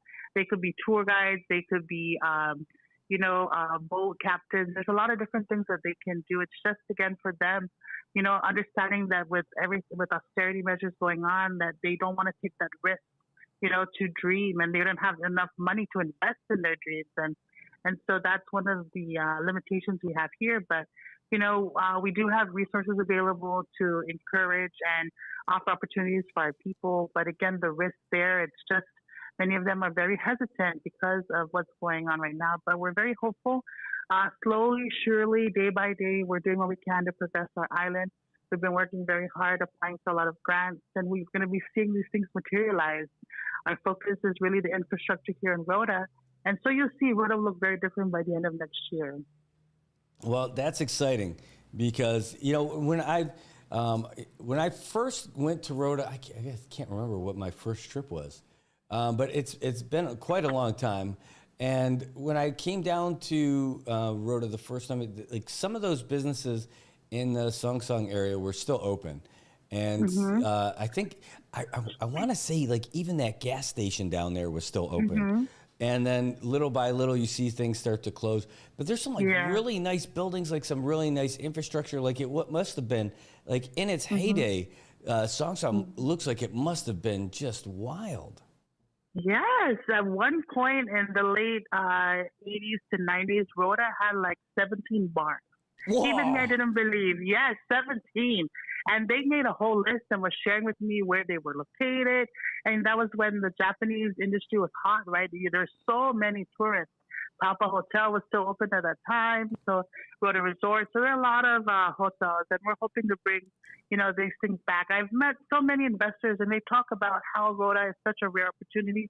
They would love to invest, right? It's just that they bring up their concerns, the port of entry. And so we're glad that the military the Air Force is going to be investing, and our governor is really pushing, for them to see these plans materialize. And so we have our military people coming here to help our local businesses, because we're telling them that the contract should be given to the locals. And so we want all our locals to partake, even if it's just to cater to provide food for the military or the contractors that are coming in. So we want everybody to get a piece of the pie. And so in order to do that, they have to be in compliance, be registered. And so we are advocating for all our local businesses to, be on top of those things. Wow. I can't imagine. I've heard some stories about what it was like in Rota back in the day. And it sounds so exciting, but seeing like like events. Like I'm seeing the events have never gone away. The events are still there. You could still go down there and experience it. Oh, I mean, I've gone down there. I've done the triathlon. I did the half marathon. Not recently. I haven't done your recent marathon run stuff. But I need to. I also need to get in shape. But the getting down there to do those kind of events were always great, and the hospitality was always outstanding. I remember walking through coming off the plane, walking through, and people would put like a lei on you, like right when you're walking out of the airport. I'm like, oh my God, where do you get this? This is awesome. That's what our Bazoga, yes. And so we appreciate the partnership with MVA as well. They're the ones leading our marathon, and we're so glad to have more participants this year than last year. And so we're hoping that our numbers continue to increase. And we would love to welcome more athletes to come to Lucha and partake in our marathon. Yes, most definitely, please come join us next year in January for our Rota Marathon. Yeah, I'm gonna have to try to make a week of it. I think that's the plan for next year. Where get down there and get some lodging for a weekend. I could do my show there in the mornings and then enjoy the weekend, and then we'll fly back. Make it a big family trip. I'm really looking forward to that. Yes, well, let us know. We'll be excited to help. Also, this weekend, our staff are going to be leading a tour. So, any of our locals are interested in going and visiting some of our caves or some of our historical sites, reach out to our mayor's office at 532-9451, or we have our DCCA personnel on standby. But connect to our office, and we can definitely help coordinate any trips or any tours that you may be interested in. Oh man, I really want to see the water cave. I haven't checked that out yet, but I hear that's just really cool. Yeah, so we do have some locals that have, they can take or, lead these type of hikes. And that's one of the things we're trying to push are the hiking trails. Some of the military personnel I talked to, they have apps where they can, indicate the different trails or hikes that they've gone on. And so it's a great advertisement for future hikers when they come visit. And when I was looking at the app on Rota, there are no hikes that have been documented. So I was telling them, I said, please make sure on your downtime you go and take the hikes documented so other hikers will know when they come to Rota they can take these hiking trails. And so it's a great way to also promote and welcome. We're trying to do our best to balance, right? We of course want to preserve our culture, but add Rota to be inclusive on the TikTok trends or fads. So we definitely want to find that balance. Yeah, and tell them to make sure they ask locals for permission if they're going on their land for those hikes too, right? That's the important part. Yes. You don't want to make enemies in Rota. Everybody's great. They will make you happy. They will give you everything. All you have to do is just show some respect, and you're good to go. Thank you for saying that. Yes, absolutely, absolutely. Respect is the highest type of honor we can show each other. Well, I'm excited for you. I've already seen a bunch of people starting to get in the comments about it that they love it. In fact, here's one of them. It says, there are a lot of great ideas from Rota applicants to the Boost program. Hope that the people are not discouraged. It's part of, about what's so traffic about the whole thing. It isn't just bad, fake ideas. But so it's cool that there are a lot of ideas about things that they could do in Rota so that, again, that's why I was saying, even if there's an economic downturn, there's still a lot of interest and enthusiasm in promoting Rota because it's a special place. It really is. Thank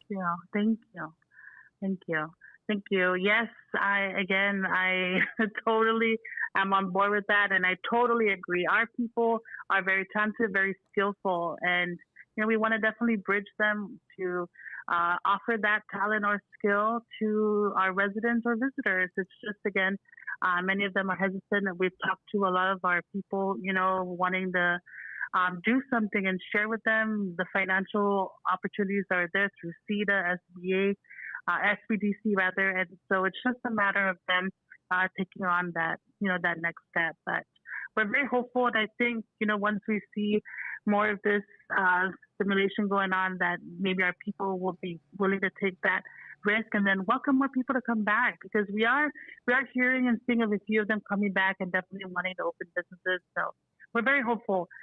Day by day, that's why it's important for our leadership to work together, put aside our differences and, work for our people. And I'm so very fortunate that our Rhoda leadership are doing that. In fact, we have a town hall meeting scheduled for March 31st. We want to showcase all the things that's going on with the different grants, the different federal funding that's coming. We want to definitely be transparent to our people and share with them because many of them may not be aware of what's going on. And so they may not think that we're addressing certain issues, but we are. We want them to know that their voices matter, and we definitely want to be there to hear them. And if we haven't done so, we'll definitely jot it down and make a plan to address it. Yeah, we've got that on the screen right there, and that's at the Roundhouse in Song Song. That's going to be Monday, March 31st from 4 to 7. And if you want more information, you can contact the Rhoda Mayor's office at 532-9451 or 9452. Yes, sir, most definitely. Well, it's great that you get everybody involved and on board for these kind of things. It's great. I mean, you got everybody together down there, all the leaders down there. So it's a one-stop shop for all the questions you have to answer. You have to ask. Yes. And please, we encourage our people to come, right? We know that on the table, everybody maybe has concerns or frustrations, but if we don't hear them, we can't help address them. So please, we welcome everybody to come and share their concerns, ask questions. That's why we're there, to be accessible to our people. And whether it's myself or our Rhoda delegation or our municipal council, we do have my cabinet members that will be there, and our boards and commissions. We did extend an invitation for them to be there, just so, again, we're all there to help address any concerns or questions our people may have. Well, that's awesome. I just put your the link to, if you want to find out a lot about what's going on in Rhoda, if you look in the comment section for the NMI News Service page for this show, for Good Morning Marianas, you'll see the link for the Rhoda Public Information Office. It's a great spot to get all kinds of info about everything that's happening in Rhoda. And it's also got the contact information for you, too, so if you want to make a call. Yes. Thank you so much for sharing that. And thank you, Mrs. Mayor. This is so great to have you on. I really appreciate it. And I wish you all the best this weekend. And I wish I could be there this weekend. It would be way more fun. Well, next time, most definitely. And please, if there's any other opportunity for us to come on the air with you to share the news about Rhoda, please just let us know when and the time, and we'll be there. All right. I love it. Hey, and we could do the video calls, too. If you guys are going to be out and about, or even in your office, you want to show off some of your staff and what they're doing, we could do all of that. Sure, we can plan. Let's plan, and then we'll definitely we'll plan for it. Yeah. All right. Well, thanks so much, Mrs. Mayor. Have a great day. You're welcome. Thank you, Mr. Brad. You too. Thank you. Have a great day. You too. Bye-bye. All right. That is our Mayor of Rhoda, Aubrey Hooka, who is on the phone with us this morning, getting us ready for the Galita Festival that takes place this weekend, Friday and Saturday in Rhoda. Opening ceremony starting at 5:30 on Friday and goes right into exhibitions at 6:15. They've got cooking demonstrations, Chamorro medicine demonstrations, Bajago necklace and bracelet making, Batu game like the horseshoe, Pasamu oil demonstration, banana, sand painting, sling demonstration practice. That's just Friday. Not to mention they've got more stuff going on Saturday. And boy, it's just going to be great. Go on down there by the Roundhouse, and they've got other stuff going on too. Starting like right in the morning at 8:30. They got meetup to explore local sites and go on guided tours. And you can visit all of them. And you know what? It only costs $5. $5 to do all that kind of cool stuff. So, and that's not that's for the whole thing. So go on down there and see if you can enjoy Rhoda like we did when we were out there. All right, you guys, we'll be back with more for you just after this. Hey, I'm Coach Derek Cutting, the owner and founder of Laddie Built Fitness.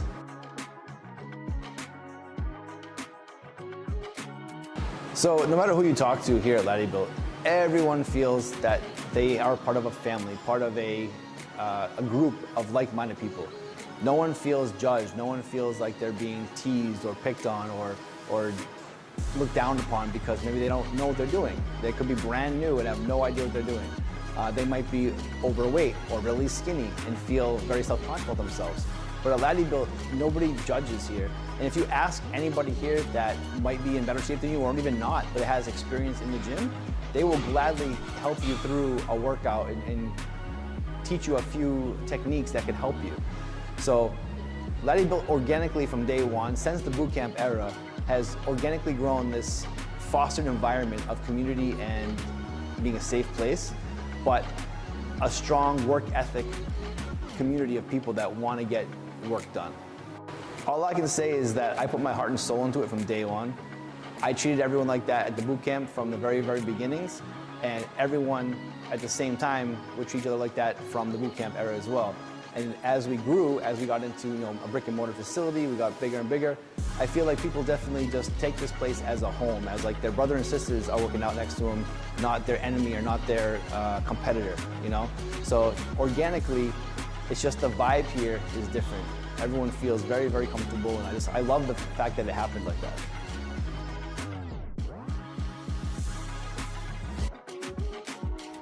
Got Medicaid? Paradise Dental's got you covered. Got you covered from the moment you walk in the door with some of Saipan's best smiles. Medicaid covers your fillings, your extractions, and your checkups with no out-of-pocket expense. And Medicaid covers all of your x-rays without any additional cost to you. So remember, if you've got Medicaid, you're covered. Don't wait for a toothache. Call Paradise Dental today. Come here often.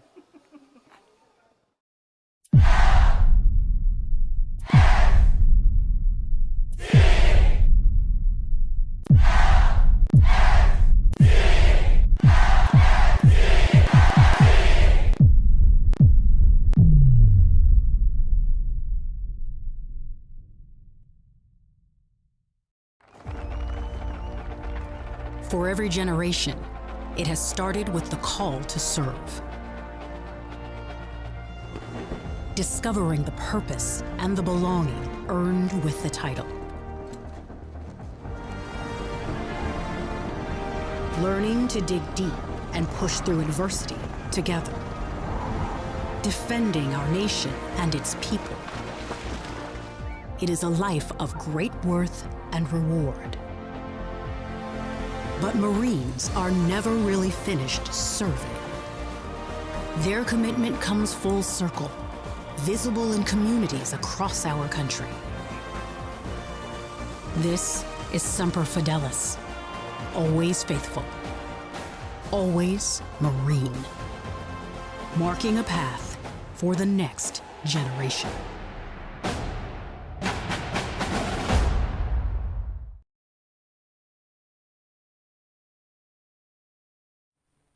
AP News, I'm Ben Thomas. Israeli Prime Minister Benjamin Netanyahu says today's airstrikes on the Gaza Strip are only the beginning and a necessary condition for freeing hostages. Gaza's health ministry says at least 400 killed. Joe Fetterman has more from Jerusalem. The renewal of violence means more difficulties for Gaza's civilian population. Hundreds of thousands of people, after nearly a year and a half of war, remain homeless, living in very difficult conditions. In Israel, this means more uncertainty for roughly 60 Israeli families of hostages still held in Gaza. The two sides have been deadlocked since the first phase of their ceasefire expired early this month. Hamas wants to see a full withdrawal of Israeli troops, an end to the war. Israel wants to see the release of all remaining hostages inside Gaza. It also wants to see Hamas give up power. The White House says President Trump and Russian President Vladimir Putin have agreed on an immediate ceasefire for energy and infrastructure targets in the Russia-Ukraine war. The White House calls it the first step in a movement to peace. President Volodymyr Zelensky says he'd like to know the details, but Ukraine's ready to discuss next steps with President Trump. And Marcela Sanchez has the latest on the administration's immigration crackdown. An immigration activist was arrested at a Denver area Target store during her work break. Jeanette Vizguerra, who originally came to the U.S. in the 90s, is being held in Aurora, Colorado. That's according to immigration advocates in contact with her lawyer and family. Vizguerra has been fighting deportation since she was arrested in 2009 for driving without a license or vehicle registration. She also admitted to using a forged identity document. The mother of four made headlines during the first Trump administration after seeking refuge in Denver churches to avoid deportation. In 2020, she stopped living in the sanctuaries and had been trying to obtain a visa granted to crime victims. I'm Marcela Sanchez. This is AP News. Seth Sutel has the AP Markets Report. Wall Street's roller coaster ride took another turn lower, and its former superstars were once again leading the way. The S&P 500 lost 1.1% Tuesday. The index has been swerving sharply in recent weeks, mostly to the downside. The Dow Jones Industrial Average dropped 260 points. It's about 0.6%. The Nasdaq Composite fell 1.7%. Tesla and stocks in the artificial intelligence industry were again some of the heaviest weights on the market. They've been among the hardest hit in Wall Street's recent sell-off that's been caused by uncertainty created by President Donald Trump's trade war. Treasury yields slipped in the bond market. The yield on the 10-year Treasury note fell to 4.28%. Seth Sutel, New York. Google has struck a deal to buy cybersecurity firm Wiz for $32 billion. It would be the tech giant's biggest ever acquisition, part of its aggressive expansion into cloud computing amid the AI boom. I'm Ben Thomas, AP News. Thanks for listening.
All right, Marianas, welcome back. It is Good Morning Marianas, and you're like, wait, what are you guys still doing on? It's after 9 o'clock. What are you thinking? Do you really want to work overtime for no money? Funny. I know. Hey, well, we do have cool stuff going on, and that's one of the reasons why we're here. We're waiting for the arrival. Well, one of our guys is already here. We've got Darren Flores in studio. That's right, your bronze medal winning manager. He is here. But not only is he here, on the way are a bunch of folks who are going to be coming in to give a presentation about some different type of baseball for our youth. It's still the same game. It's still baseball, and it's a great opportunity for folks. But we're going to really leave it for them to tell us about it here in just a little bit. But, you guys have been watching the program. You saw the interviews that we have, and we have a little bit of time. Those folks are on their way now. But if you got any questions about the stuff that we were talking about, any of the stuff that we've been getting at earlier, now is a great time. I did not get to see all of your comments that were coming in when I was having the conversation with our Congresswoman, Kim King-Hines. So it was really just a one-on-one back and forth. So I didn't really get to catch up with all of them, but I'm able to see a little bit of them now as I'm scrolling up. The only thing is that they jump up on me when I'm scrolling through them. So, but I mean, you guys had some good stuff, some good points. And again, I still have to get through all of them. I haven't even got to them. But if you guys want to talk about that interview while we're waiting, you give us a call. Now's a great time for it. 789-2323, 670-789-2323. Because there's other stuff that ended up happening as well, aside from just that. The other things happening here in the Commonwealth. We talked about the resignation from the Secretary of Public Lands that happened yesterday. Was it a surprise to you? Was it not a surprise to you? It seemed to be a surprise to a bunch of people. But that's not the only thing that we ended up getting to. There's some other stuff that we got about that that we're not putting out there. There were some complaints that were filed as well. But I haven't read through all of them. I did start going through them.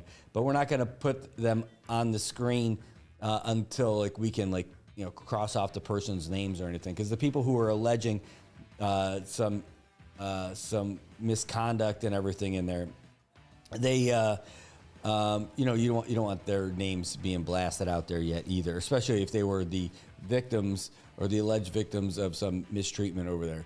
So I mean, that's it. I mean, that's the stuff that we could talk about that, but that was it. The Secretary of Public Lands resigning yesterday, and now it's not effective right away. It's effective on March 11th.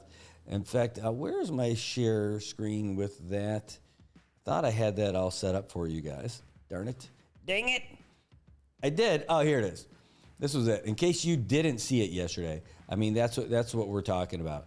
It's a Dear Honorable Governor and Lieutenant Governor, after serious thoughts and considerations, this is to officially tender my letter of resignation effective April 11th as Secretary of Public Lands. In addition, I'm submitting my application of leave beginning next week, Thursday, March 20th, and ending on April 11th to take care of personal matters.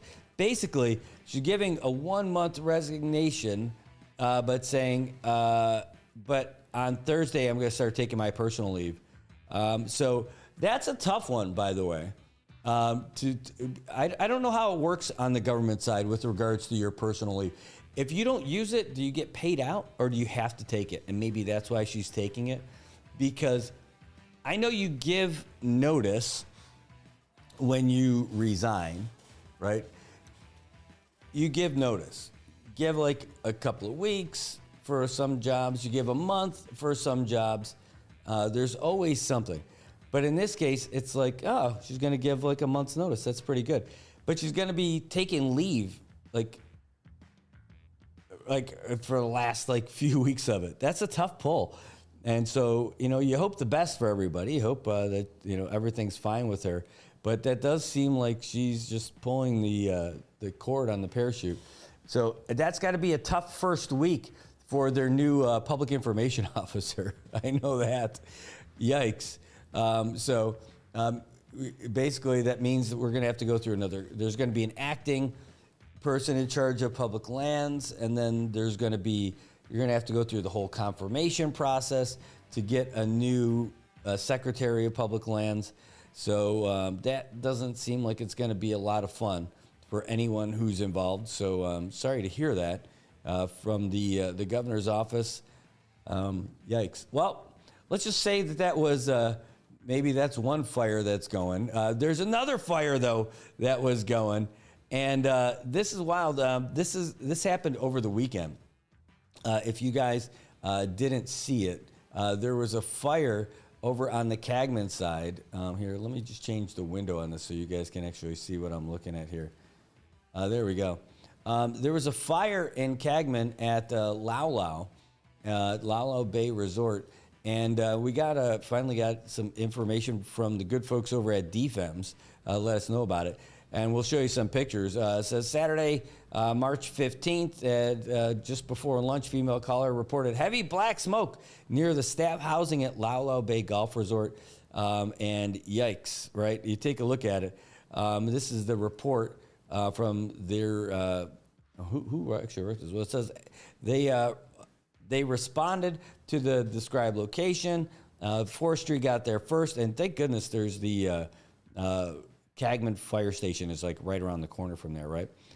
They conducted a scene signs up, reported to dispatch that a warehouse had caught on fire. Several off-duty firefighters reported in to assist with containing a fire. How about that? Hell yeah.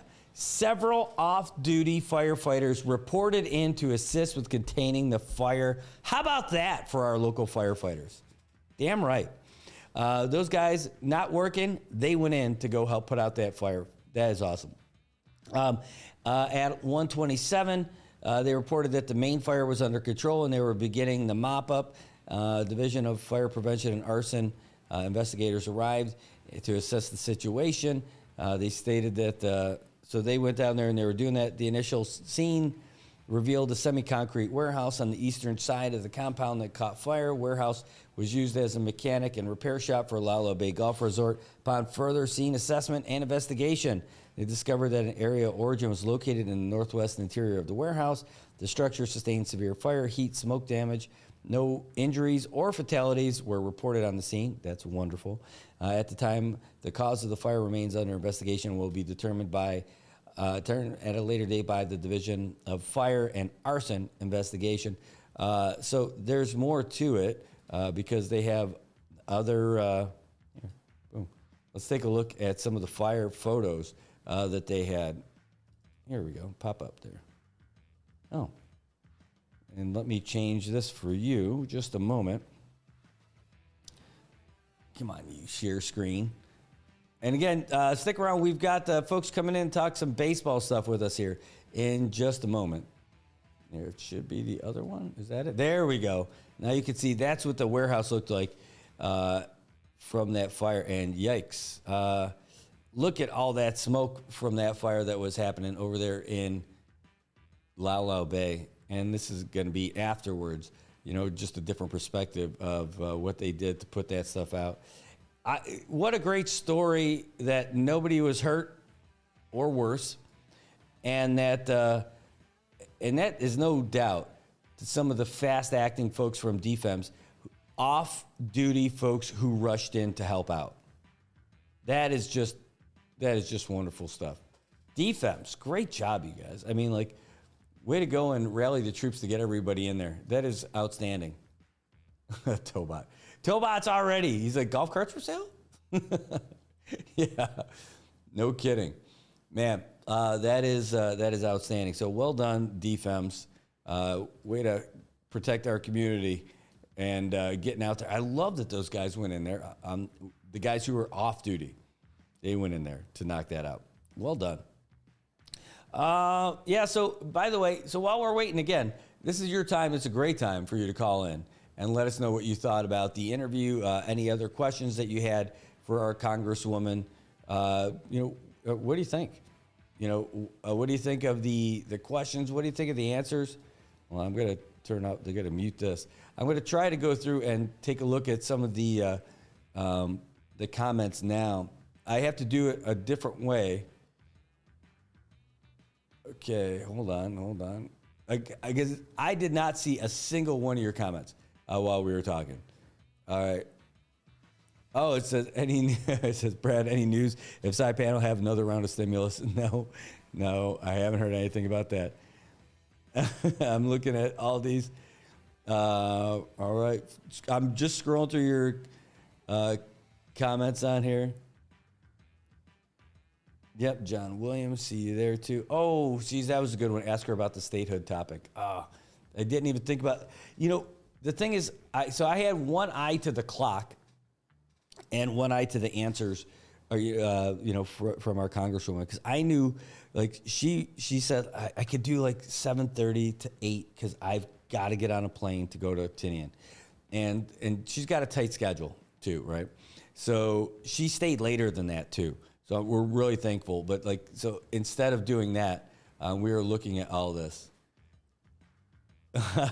Tobot was there. He's like, I'm in the same situation, Congresswoman. I can sweep and mop the floors in your. Can I sweep and mop the floors in your local office? And then Arlene says she'll mop our office here. Dennis got in there talking about the Solomons. That was a good thing. Ray was there. And he was talking about things going back with Japan and China, and to discuss the EEZ we could take back. He said we lost 197 miles based on what we did under Kalili, and that we could be getting our minerals and all that other stuff with the 200 mile EEZ. Yeah, we're a resort destination, not the Pentagon. That's right. I see that. Then you guys are having a great conversation back and forth.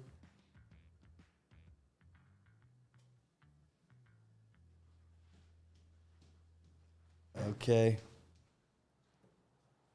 All right, Darren just ran out. I think that the other folks might be here. They might have just pulled in, so he's trying to bring them up there to find out where we are in the parking lot. Yeah, so unfortunately, I'm seeing a lot of this stuff. It looked like a lot of comments that were like getting in there. Jay Chu said, casino gambling in Article 12 forced on the voters by the elected leaders, put it on the ballot. And that's a great question. So the thing is about the casino on that one, it was on the ballot and it failed twice.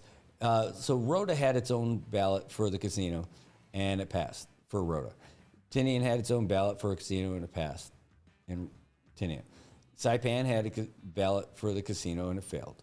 And then they did another one and it failed. The only way the casino passed is when they incorporated folks from Tinian and Rhoda who all voted for it to, well, not all, but that's where they were able to get the votes to get it to pass because it was going to be something that was going to benefit the CNMI as a whole. And that's how that process went through.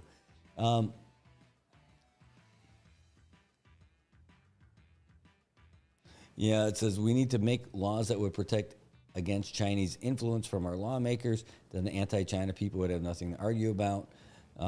It's an interesting point too. I almost think though that the laws that we have in place should do that, even though they're not specific to where the folks are from. All right, I wonder where those experts at our government are not listening to the investors. All right. Are you a CNMI employee or a federal employee? I think that was for the Congresswoman. Oh, and then I got into the Rhoda stuff with the mayor. And Pilling had a great comment when we were talking about the ask me in Chamorro. He's like, ask me in Chinese too. That was such a great comment. That was awesome. All right. Well, anyway, I got through those comments, at least to see what they were. Guys, again, so for that interview, that's what we ended up happening. All right, so it looks like these guys are about to walk in, and we'll get them all set up. So we'll probably end up taking a real quick break, just so we can get them set up with the cameras and the mics real quick. And then when we come back, we're going to start talking some baseball and some cool stuff that's coming our way. So don't go anywhere. I want to say thanks for you guys for sticking around in the overtime edition here. And we'll be back with more with these guys right after this.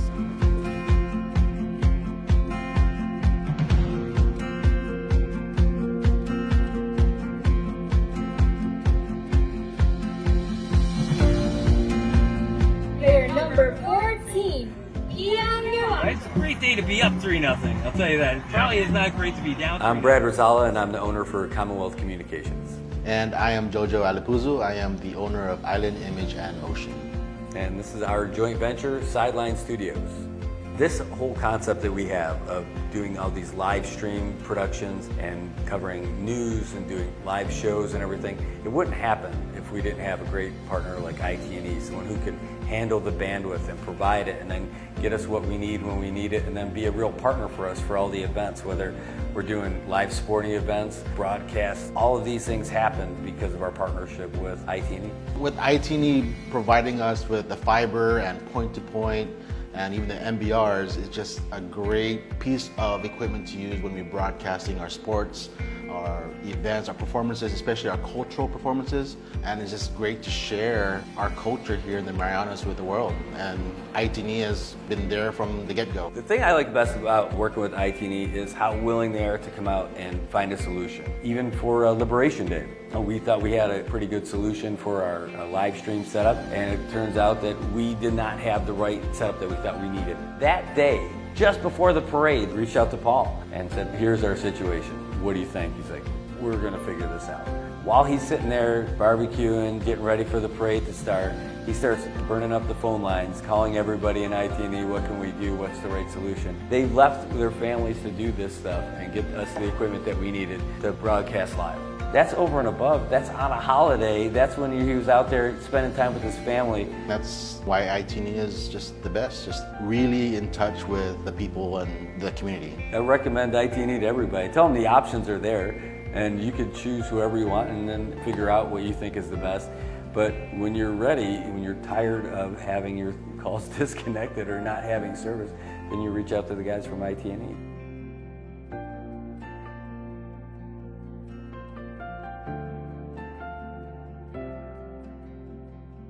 Paradise Dental's giving you the gas. Well, not that kind of gas. You already know that Paradise Dental has the most affordable coverage in the entire Marianas, and now we've got something special just for new customers. And now for a limited time, Paradise Dental is offering free gas vouchers for new signups for their coverage plan. If you sign up for a singles plan, you'll get a $10 gas voucher. If you sign up for a couples plan, that's a $15 gas voucher. And if you sign up for the whole family plan, that's a $20 gas voucher right after your first visit. So hurry down to Paradise Dental and sign up for the CNMI's most affordable dental coverage today. These gas vouchers are limited, and with smiles like these, you know they're gonna go fast.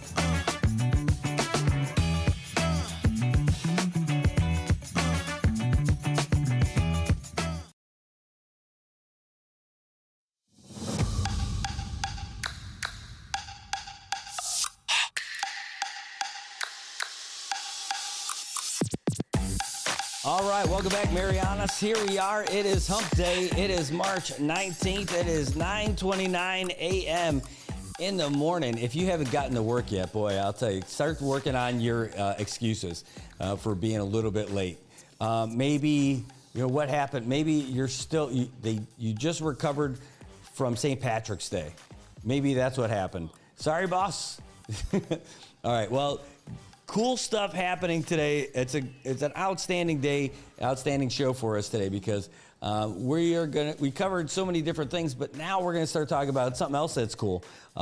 Baseball, definitely got a soft spot for that. We've been broadcasting the games for a long time, and you're definitely gonna recognize one of our guys who's in here tonight, probably two of the guys, and maybe if you're lucky, you'll recognize all three of them. We got some legends from Guam and here in the CNMI to talk some baseball here. It's kind of exciting. I'm really excited about having all of you guys in here. In fact, so much so I'm gonna have to back up because I'm in the shot. Hold on, there we go. All right, so here we go. We're talking some baseball with some legends of the game. We got Rocky Alcantara Jr. Offity. Rocky Alcantara Sr. Offity. And Darren Flores Sr. Hey, welcome to all you guys being here. Talking baseball, it's one of our favorite things to do. Getting out there playing. I grew up playing ball with everybody, and then I just got done playing the Masters League out here. And it's really the first time I played organized ball since high school. It was awesome. So it was so cool. Somehow, the pants don't fit the same. I don't know what happened. It happens. But you guys are coming in here to talk a little bit about baseball because there's a program that's been going on in Guam for a long time, and we're able to bring it here. Right. Yeah. I think it's been a long time coming. It's been part of Guam for over 50 years, and I've had this conversation with some people, Darren to be included, in bringing Cal Ripken Beirut to Saipan, and start building the organization here so that it would offer the kids more opportunity to play more games, even off-island all-star opportunities, competing with us too as well under the under the Cal Ripken Babe Ruth banner. I mean, there's a lot of opportunity that the kids can benefit from, and that's why we're here. We're here to share it and promote it, and hopefully, we can build it.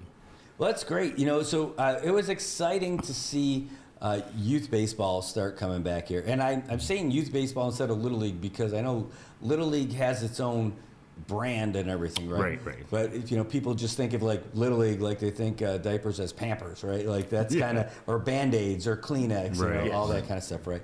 But we haven't had a Little League program officially in Saipan until because we lost our charter for a while, and then we just got it back, right? So they just started again this year with that.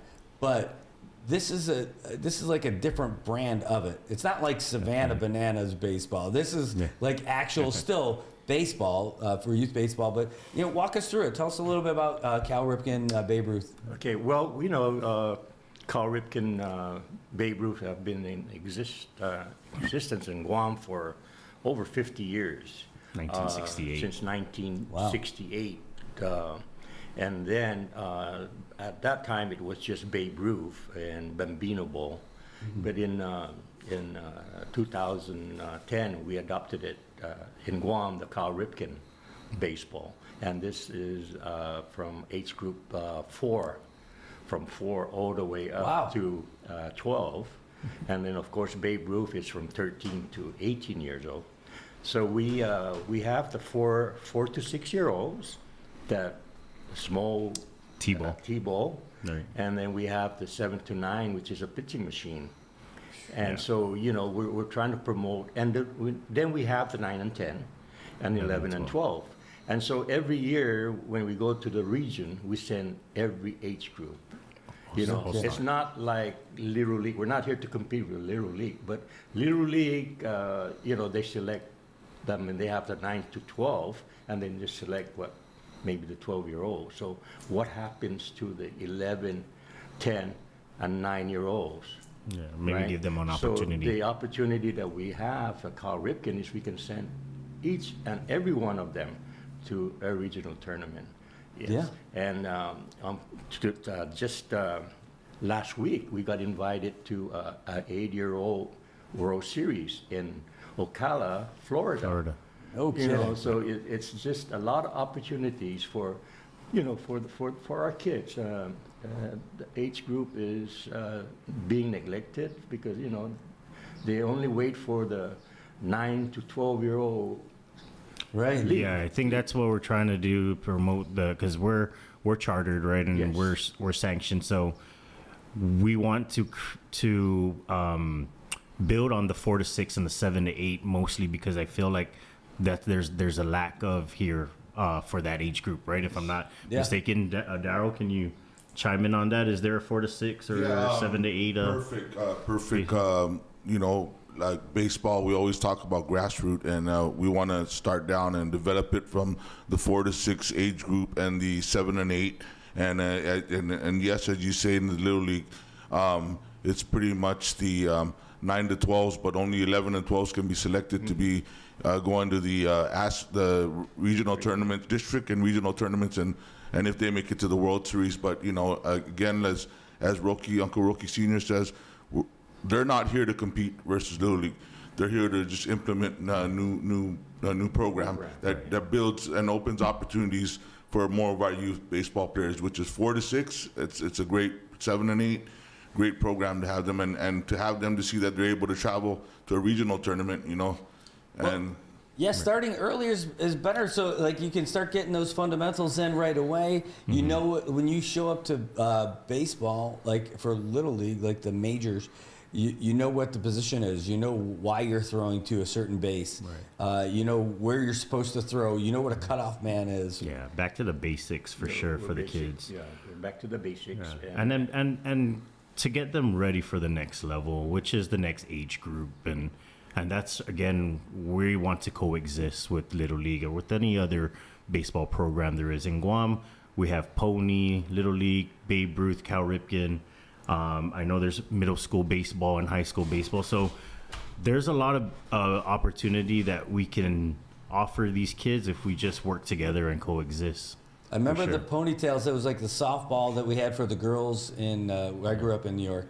I remember that. I remember the ponytails league. Is that what you're talking about? I think it's just, I don't know. It's pony baseball. Yeah, so pony different. baseball. Yeah, and that pony baseball is with the middle school. Middle schools, yeah. But it's funny how you mentioned like softball, because Cal Ripken and Babe Ruth does have a softball program as well for girls, right? For girls, it's girls softball.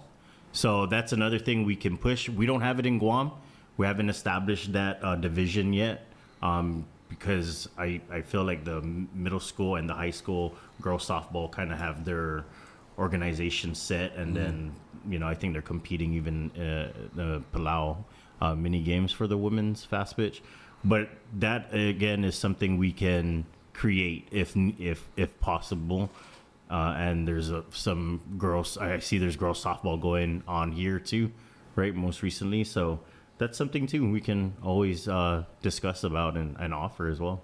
Hey, just speaking of just baseball in Guam, do you guys have? Is there like a school league, like an interscholastic for baseball? Do you get the high schools play each other and everything? Matter of fact, they just ended. I think in December. It's funny because my son is a senior at Father Dueñas, and they won the championship this year against the Notre Dame Royals, ND.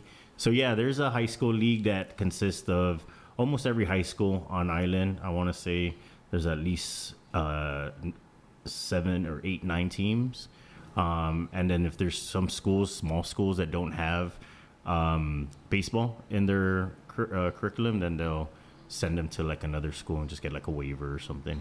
Nice. Yeah. So yeah, there is, and there's also middle school baseball. They just finished actually yesterday, and there's also middle school and high school girls fast pitch softball. So the sport's alive and well in Guam. Very much it is, and I want to say mainly for the kids, because we don't have a facility with lights right now, right? Since Marwar, since before Marwar, Yes. My dad can tell you, former director of Parks and Rec, we haven't had night games for over 3 years, so it's kind of like really pushing our adult program back. I'm very I admire what's going on here with all the baseball that you guys have been playing, the Open League coming up, the Masters just ended, Little League opened up. I mean, it's very live and well here, more so, and it's unfortunate I can't say that the same for Guam, although the kids are thriving because we have a lot of day games for them, and then sometimes they play after school. But again, that's why we're here too, man, just to promote more kids baseball, even kids as young as 18 years old, just to give them, again, more game opportunity, more experience, more opportunity to get better at the sport. And again, international competition too. That would be awesome for the kids to go, maybe possibly California, and maybe see some family members out there to root them on, and possibly Florida if they win the regional. Fortunately for us, this year they invited us straight to the World Series. Jeez. So we got 8-year-olds preparing to go to Florida in August. Well, it's a great opportunity. I remember when I used to cover Little League baseball when I first got out here. One of the things is that there's a limited amount of space. There's only so many teams you can have, and not everyone's able to get in there. And then you're talking about travel teams getting selected to the travel team. It seems like such a political thing. Like, ooh, who's going to get on that squad, and who's going to be the manager, who's going to be the coaches, all that kind of stuff. Always seemed like there was a lot involved. So it seemed like maybe there were more kids than there were opportunities to get them to play. So this is another thing, and it gets them started earlier. So I'm guessing if you got kids younger, like 4 to 6, that means it's got to open up a lot more venues where you can set up a field or something like that, because it's not as big, right? Yes, we actually started our league already, the 4 to 6 All the way to 9 and 11 and 12. 11 and Yeah. 12. We just started Last last weekend. And so, yes, you know, the venues, we have venues in Guam, but like Roki Jr. said, you know, we don't have the light, the night games because Paseo right now is out of commission. Still. The lights are still. Well, they're playing day games there. But There's you know, just they no can night still games. play the day games. And so it's good for us because, you know, we can have a lot of teams come out. In fact, we have over 30, how many teams? Over 30. Yeah, 30 teams combined for Combined. from 4 to 6 all the way to Yeah. our 16 Yeah. to 18. So, like- That's another thing too we wanted to bring out here was the 16 to 18 division. We noticed or we understand, Darren told us that there's no 17, 18 ball here. Yeah, exactly. Which, Little League had eliminated Big League Baseball in 2016. So just going back and they was dropped. The World Series for the Big League was started out in Fort Lauderdale, Florida. I know Roki has played in some of the big league games in Arizona, then down to Easley, South Carolina. So and Babe Ruth is coming here and offering the 16 to 18 bracket, which is you know gives opportunity for our youth that get out of high school to stay off the streets and out of trouble. You know, something for them to do. You know, for those that don't go off island and pursue any other educational journeys or in the military and they're just here working, there's other opportunities for them to stay off the streets and do the right thing. You know, and this is nothing better than to offer that bracket, which is the 16 to 18 bracket. You know. Well, I always noticed that the teams, there was always more teams than the Little League, the littlest guys. And as you got up toward the big leagues, you know, less and less teams. And I wondered what that was all about. Are they getting picked up by like the adult leagues? Did they pick up a couple of young guns from school? Or were they more into the school sport? Was the interest waning? Like what was happening? Why it dropped off? But in the States, I didn't realize that they had dropped the big league division from Little League Baseball. I didn't know. It shows on Google that it was 2016. So I just wanted to remember back when it was, and it was 2016. And it seems like just you said, that's the age group where you would really want people to be playing, to give them something to do. For sure. You know, even in Guam, for the Cal Ripken, we haven't had the 16 to 18 in a couple years, but we're bringing it back with 3 teams this year.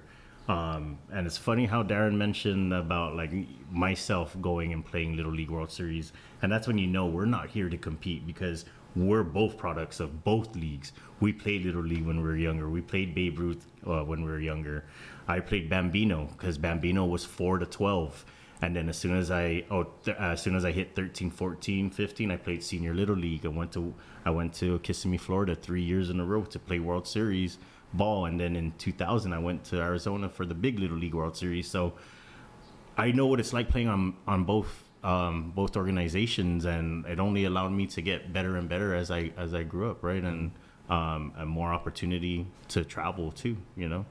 And traveling is not it's an incentive, and it's definitely a goal, and a lot of kids will enjoy it, but everything's voluntary and everything is self-funded, right? So we understand the hardships that they may come across when it comes to funding to go take a bunch of kids on a trip, you know. So something to kind of plan ahead and get an organization together, and that's what we need. That's what we need from the community, the baseball community here is, hey, come in and work with us to build it so they will come, right? Mm-hmm. Let's build it for the kids and let them come out and let them, you know, decide. Because even in Guam, the kids sometimes have to choose between Little League or Cal Ripken, which all-star they want to try out for, you know? So that's a disadvantage, but it's also an advantage, right? Because so many kids can go to this and the other rest kids can go to this, and they'll still give them the same opportunity, you know, to see travel ball or see international play.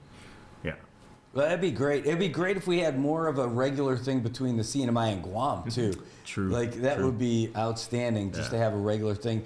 Especially the guys at Rhoda, they're right there. Yeah, you know, I know they're hungry for baseball. They got 9-seater planes. There's your whole team. Boom. Yeah, right. And you know, we did talk about like the 4 to 6, which is the T-ball, because they don't travel, right? So 7 to 8, they travel all the way to 9, 10, 13 to 15, 16. But the 4 to 6, it's just T-ball.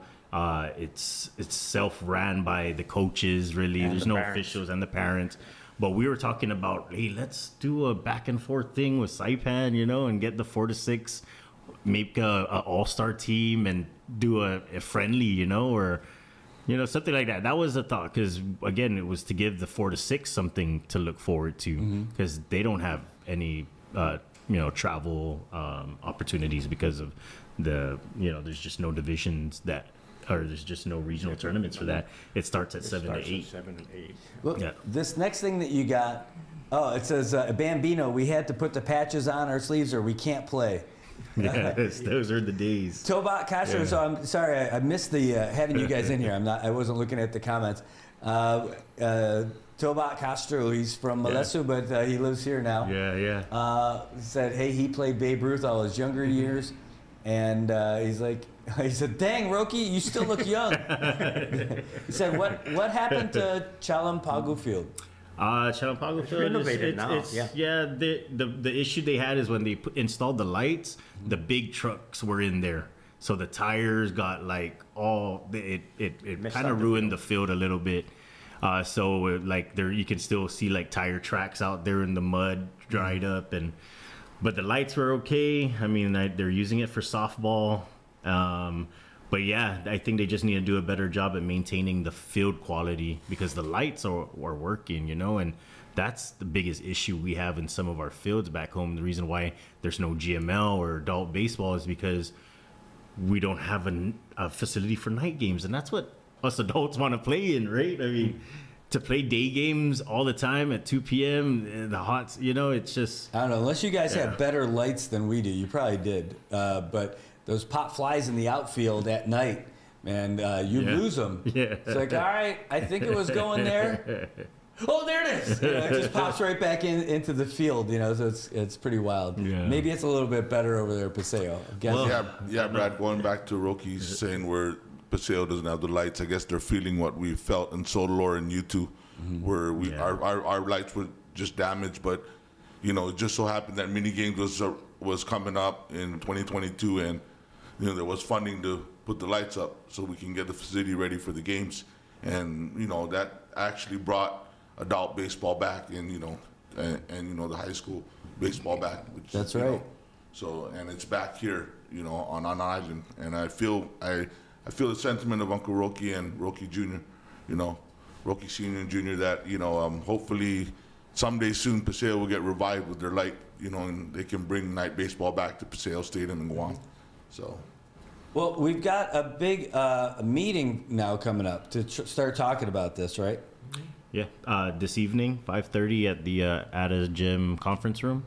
We have put together, a little presentation to inform those in attendance about exactly what we're here for, what's our goal, and what's our intentions, and just reach out and get that information out.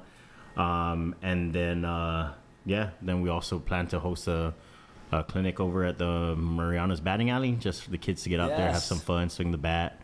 And please spread the word. If you're interested on the information we have to share this evening, please come on over 5:30. So I got the thing for Friday. So tonight is the 19th at where? At the Ada's Gym conference room. Okay, so the Ada Gym conference rooms tonight. So let me get you that one too. I think with Derek, Darren, you probably sent me both, and I'm probably showing the wrong one. Let's see. This one. Yeah, all right, there we go. that's the one. All right, there we go. So this is the one for tonight. Yeah. This is Cal Ripken Babe Ruth presentation tonight, 5:30 at a Gym's conference room. It's a nice conference room too. You get there early, get that aircon on, and so folks who are interested get some more information. They're looking at potential coaches, managers, officials, you name it. Everything that's on tap, everything that could be. Basically, your 101 for finding out what's available. It's a real good info thing for folks. Exactly, Brad. And, again, thank you to Uncle Roki Sr. and Roki. I know they've been reaching out since many games time that they want to build the bridge and bring it over, and try to implement it here. But, I guess it's safe to say that we're trying to get everything ready so that we can build it so next year we can start it officially. Right. You know, and we know it's a long shot to start it now because we're already, you know, in March going in April. But hopefully everything goes well and they can implement it and with the create a great team so that we can also start it next season. And again, just to the community, just for them to understand, they are not here to compete versus Little League. They're just here to open the different ages Something that else? Little League doesn't that offer. You know, so that's why Babe Ruth, Cal Ripken Babe Ruth is here to implement it, and it gives more opportunities for more younger generation kids. You know, and you know, I know we have a lot of ball players out there. We have a lot of masters, a lot of legends. But if you can come out, you know, and support this program, you know, if you have younger kids or grandkids and you want to build from the 4 to 6 at 7 and 8, that's one division that we would love to see kickstart and going in this division. And then, like we said, Little League drop Big League in 2016, and it'll be a great opportunity for the 16 to 18, because the only other opportunities for 16 to 18 is the World Baseball Softball Classic, which is the 15U, the 18U, and the 23U. But that doesn't happen every year. It happens every other year or every 2 years when the hosting for that World Baseball Softball Qualifier, which is what they had in Guam, the U12s. That's under the WBSC, which is under SBL. So great program to come see and kickstart here. You know, we would love to partner up with some business communities, you know, and as well as our government, you know, our administration and the lower and upper house, you know, to see a new program kickstart here in Saipan. Well, thank you for your time, Brad. Oh, yeah. Thank you guys, man. Well, it's great. It's exciting stuff. I mean, who doesn't like more baseball? Right. Hey, have you guys already got to check out Marianas Batting Alley? Take a look at it? Yeah, I was there yesterday. I got to meet with Nate Torres.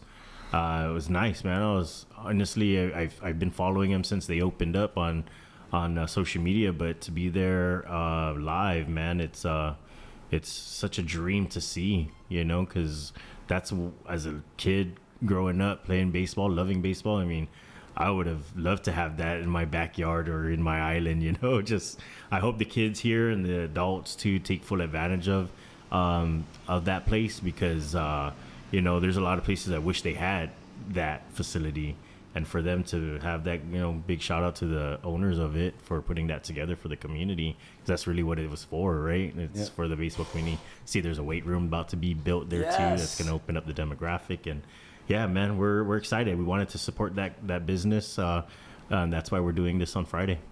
Well, that's awesome. I love that place. They got a great story behind it and everything.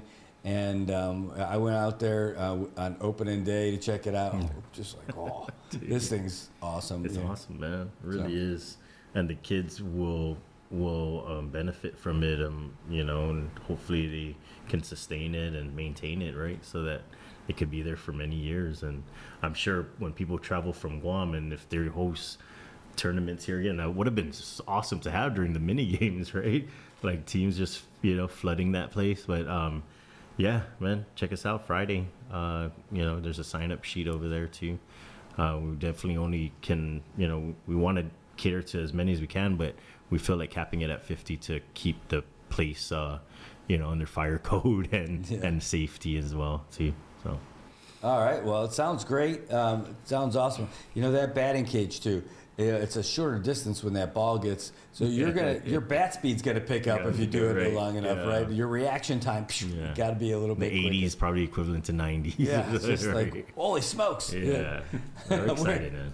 I'm excited. All right. Anybody you guys would like to recognize or anything? You want to say shout outs to anyone? Well, I just want to say thank you to the baseball community here for allowing us to take the time to do our presentation. Darren Flores, of course, helped get the boardroom ready. Reached out to Jay Santos to give us support. Shine Tenorio, Herman Kintel, just you know, just the kids playing ball. I want to give them a shout out too. You know, here my dad too. He's recently inducted into the Babe Ruth Cal Ripken Hall of Fame for his 56 years. Wow. Going on 57 years of service to this organization and to the kids most especially. So I just want to give a big shout out to my pops here for sticking with it and not giving up on the kids, not giving up on the game and the sport. And that's the reason why me and my brothers always love this game to death, is because we see how much it meant to him and how much it still means to him and what he's still doing. I mean, he's here with me to promote this, so it says a lot, for real. So I'll tell you, my dad, he's still umping. I don't know how he's still doing it, but my dad is still umping. And that's a dying breed, so good job for your dad, too. Yeah, he's softball now, Okay. right? So, like, the guy's known him for years and all that stuff. I don't know if he'll ever, I think when he stops living is when he's going to stop umping. Like, Right. that's it. He's a baseball guy. That's through good, and through. because there's only a few of those that are still doing that. And, I guess that's another thing we should mention, man, is if you're interested on officiating, we definitely need more of those, because we can't play this game without an umpire, without officials, right? So please show interest. The only thing I have is that, this is all volunteer basis. We don't get paid. We don't, I mean, it's been like this. It's just for the kids. Yeah. And of course, baseball in the blood, right? So the baseball blood is probably thicker than anything else. Yeah. And so, good thing that Roki came out to help me, and just keep this program going for as long as we can. It's been a long journey, but hey, it paid off. So Yeah, just a caveat on that. Thank you for all the parents that are out there that supported, Cal Ripken, Babe Ruth. Without them, we will not. That's exist. 100% true. Yes. We are definitely nothing without the parents of these kids, right? We know that. And just to caveat on the whole voluntary, like, this is 100% voluntary. The league has its fees, but it'll pay itself. It'll pay the officials, it'll pay the groundskeeping, whatever other expenditures that come up. That's what those fees are for. And we have price breakdown on our fee breakdown on that for reference. But yeah, everything that we're doing is all voluntary, And again, like you said, it's strictly for the kids, and that's what keeps us volunteering, is that the kids are going to benefit from our service, our sacrifice, or whatever it is, our intentions, our initiatives and stuff. So yeah, man, just big thank you guys so much for giving us the time. And we hope to see everybody tonight that's interested in our program. Well, I think you're going to get a good turnout, and I think there's an appetite for more baseball. So it's awesome. Thanks, Darren. Hey, Brad. First of all, I just wanted to send a big shout out to the Little League Baseball. Their acting DA, AJ Murick, the president of Little League, Ray Yumo, and their team, Antiani Flores, and longtime volunteers in Antipeting Tenor, and their board of directors, their team. Baseball's back in Saipan. It's great to see that opening Saturday, which we haven't seen it in a long time. It was nice to have that ceremony and then have the games in the back and games in the front. So again, and to all the leaders that are supporting Little League Baseball, we hope you would do the same thing for, if Cal Ripken, Babe Ruth, is implemented here next year on Island. And shouts out to the Saipan Baseball League board members, their president Jay, and their board members Shine, Herman, Mark, Pete, and also special shouts out to Alvin Takai, man, the guy that helps me out and now is continuing doing the baseball grounds. Awesome. You got to have the passion and the drive to do what we do, to come down every day. Like Uncle Roke said, everything's volunteer. We just come down there and volunteer our time to groom that field, keep it going, get it ready for all different divisions, in the sport of baseball and softball as well. So again, and shouts out to Anna, my new service. Brad, thank you for having us in the studio. We appreciate it. Right. Yeah. One more too for me. He's just rolling in right now as we speak on the plane from Guam. But our assistant commissioner Joe Young, you'll meet him tonight. He's been very instrumental on making sure that our kids are playing ball. You know, he's the one that's putting all the rosters together, and he's putting the scheduling together for the kids. So he's one of our workforces to make sure that everything runs well. You know, and we got a big shout out to him. We'll see him later tonight.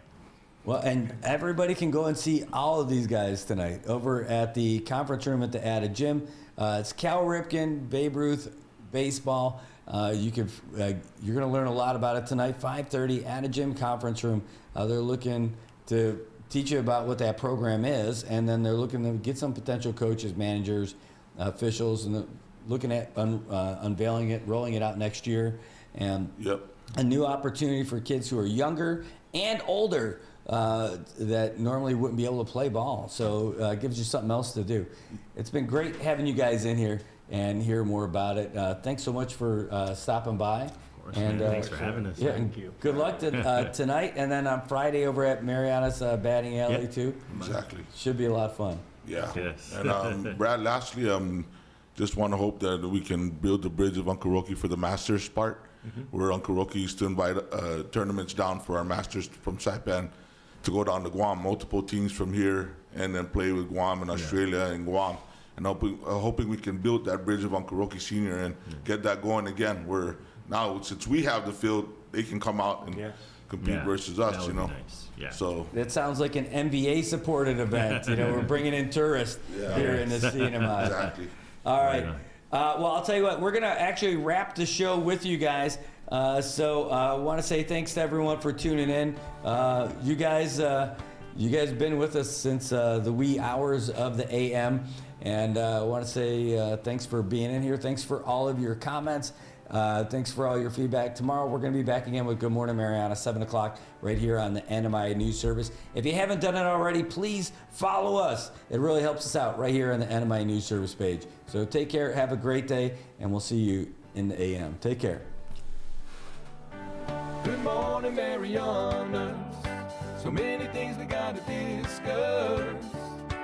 Happy day, Tirawamian greetings. To Rhoda, Guam, Saipan, and Tinian. For all your island news. From a beautiful place with Pacific views. It's always so much fun on Good Morning, Marianas.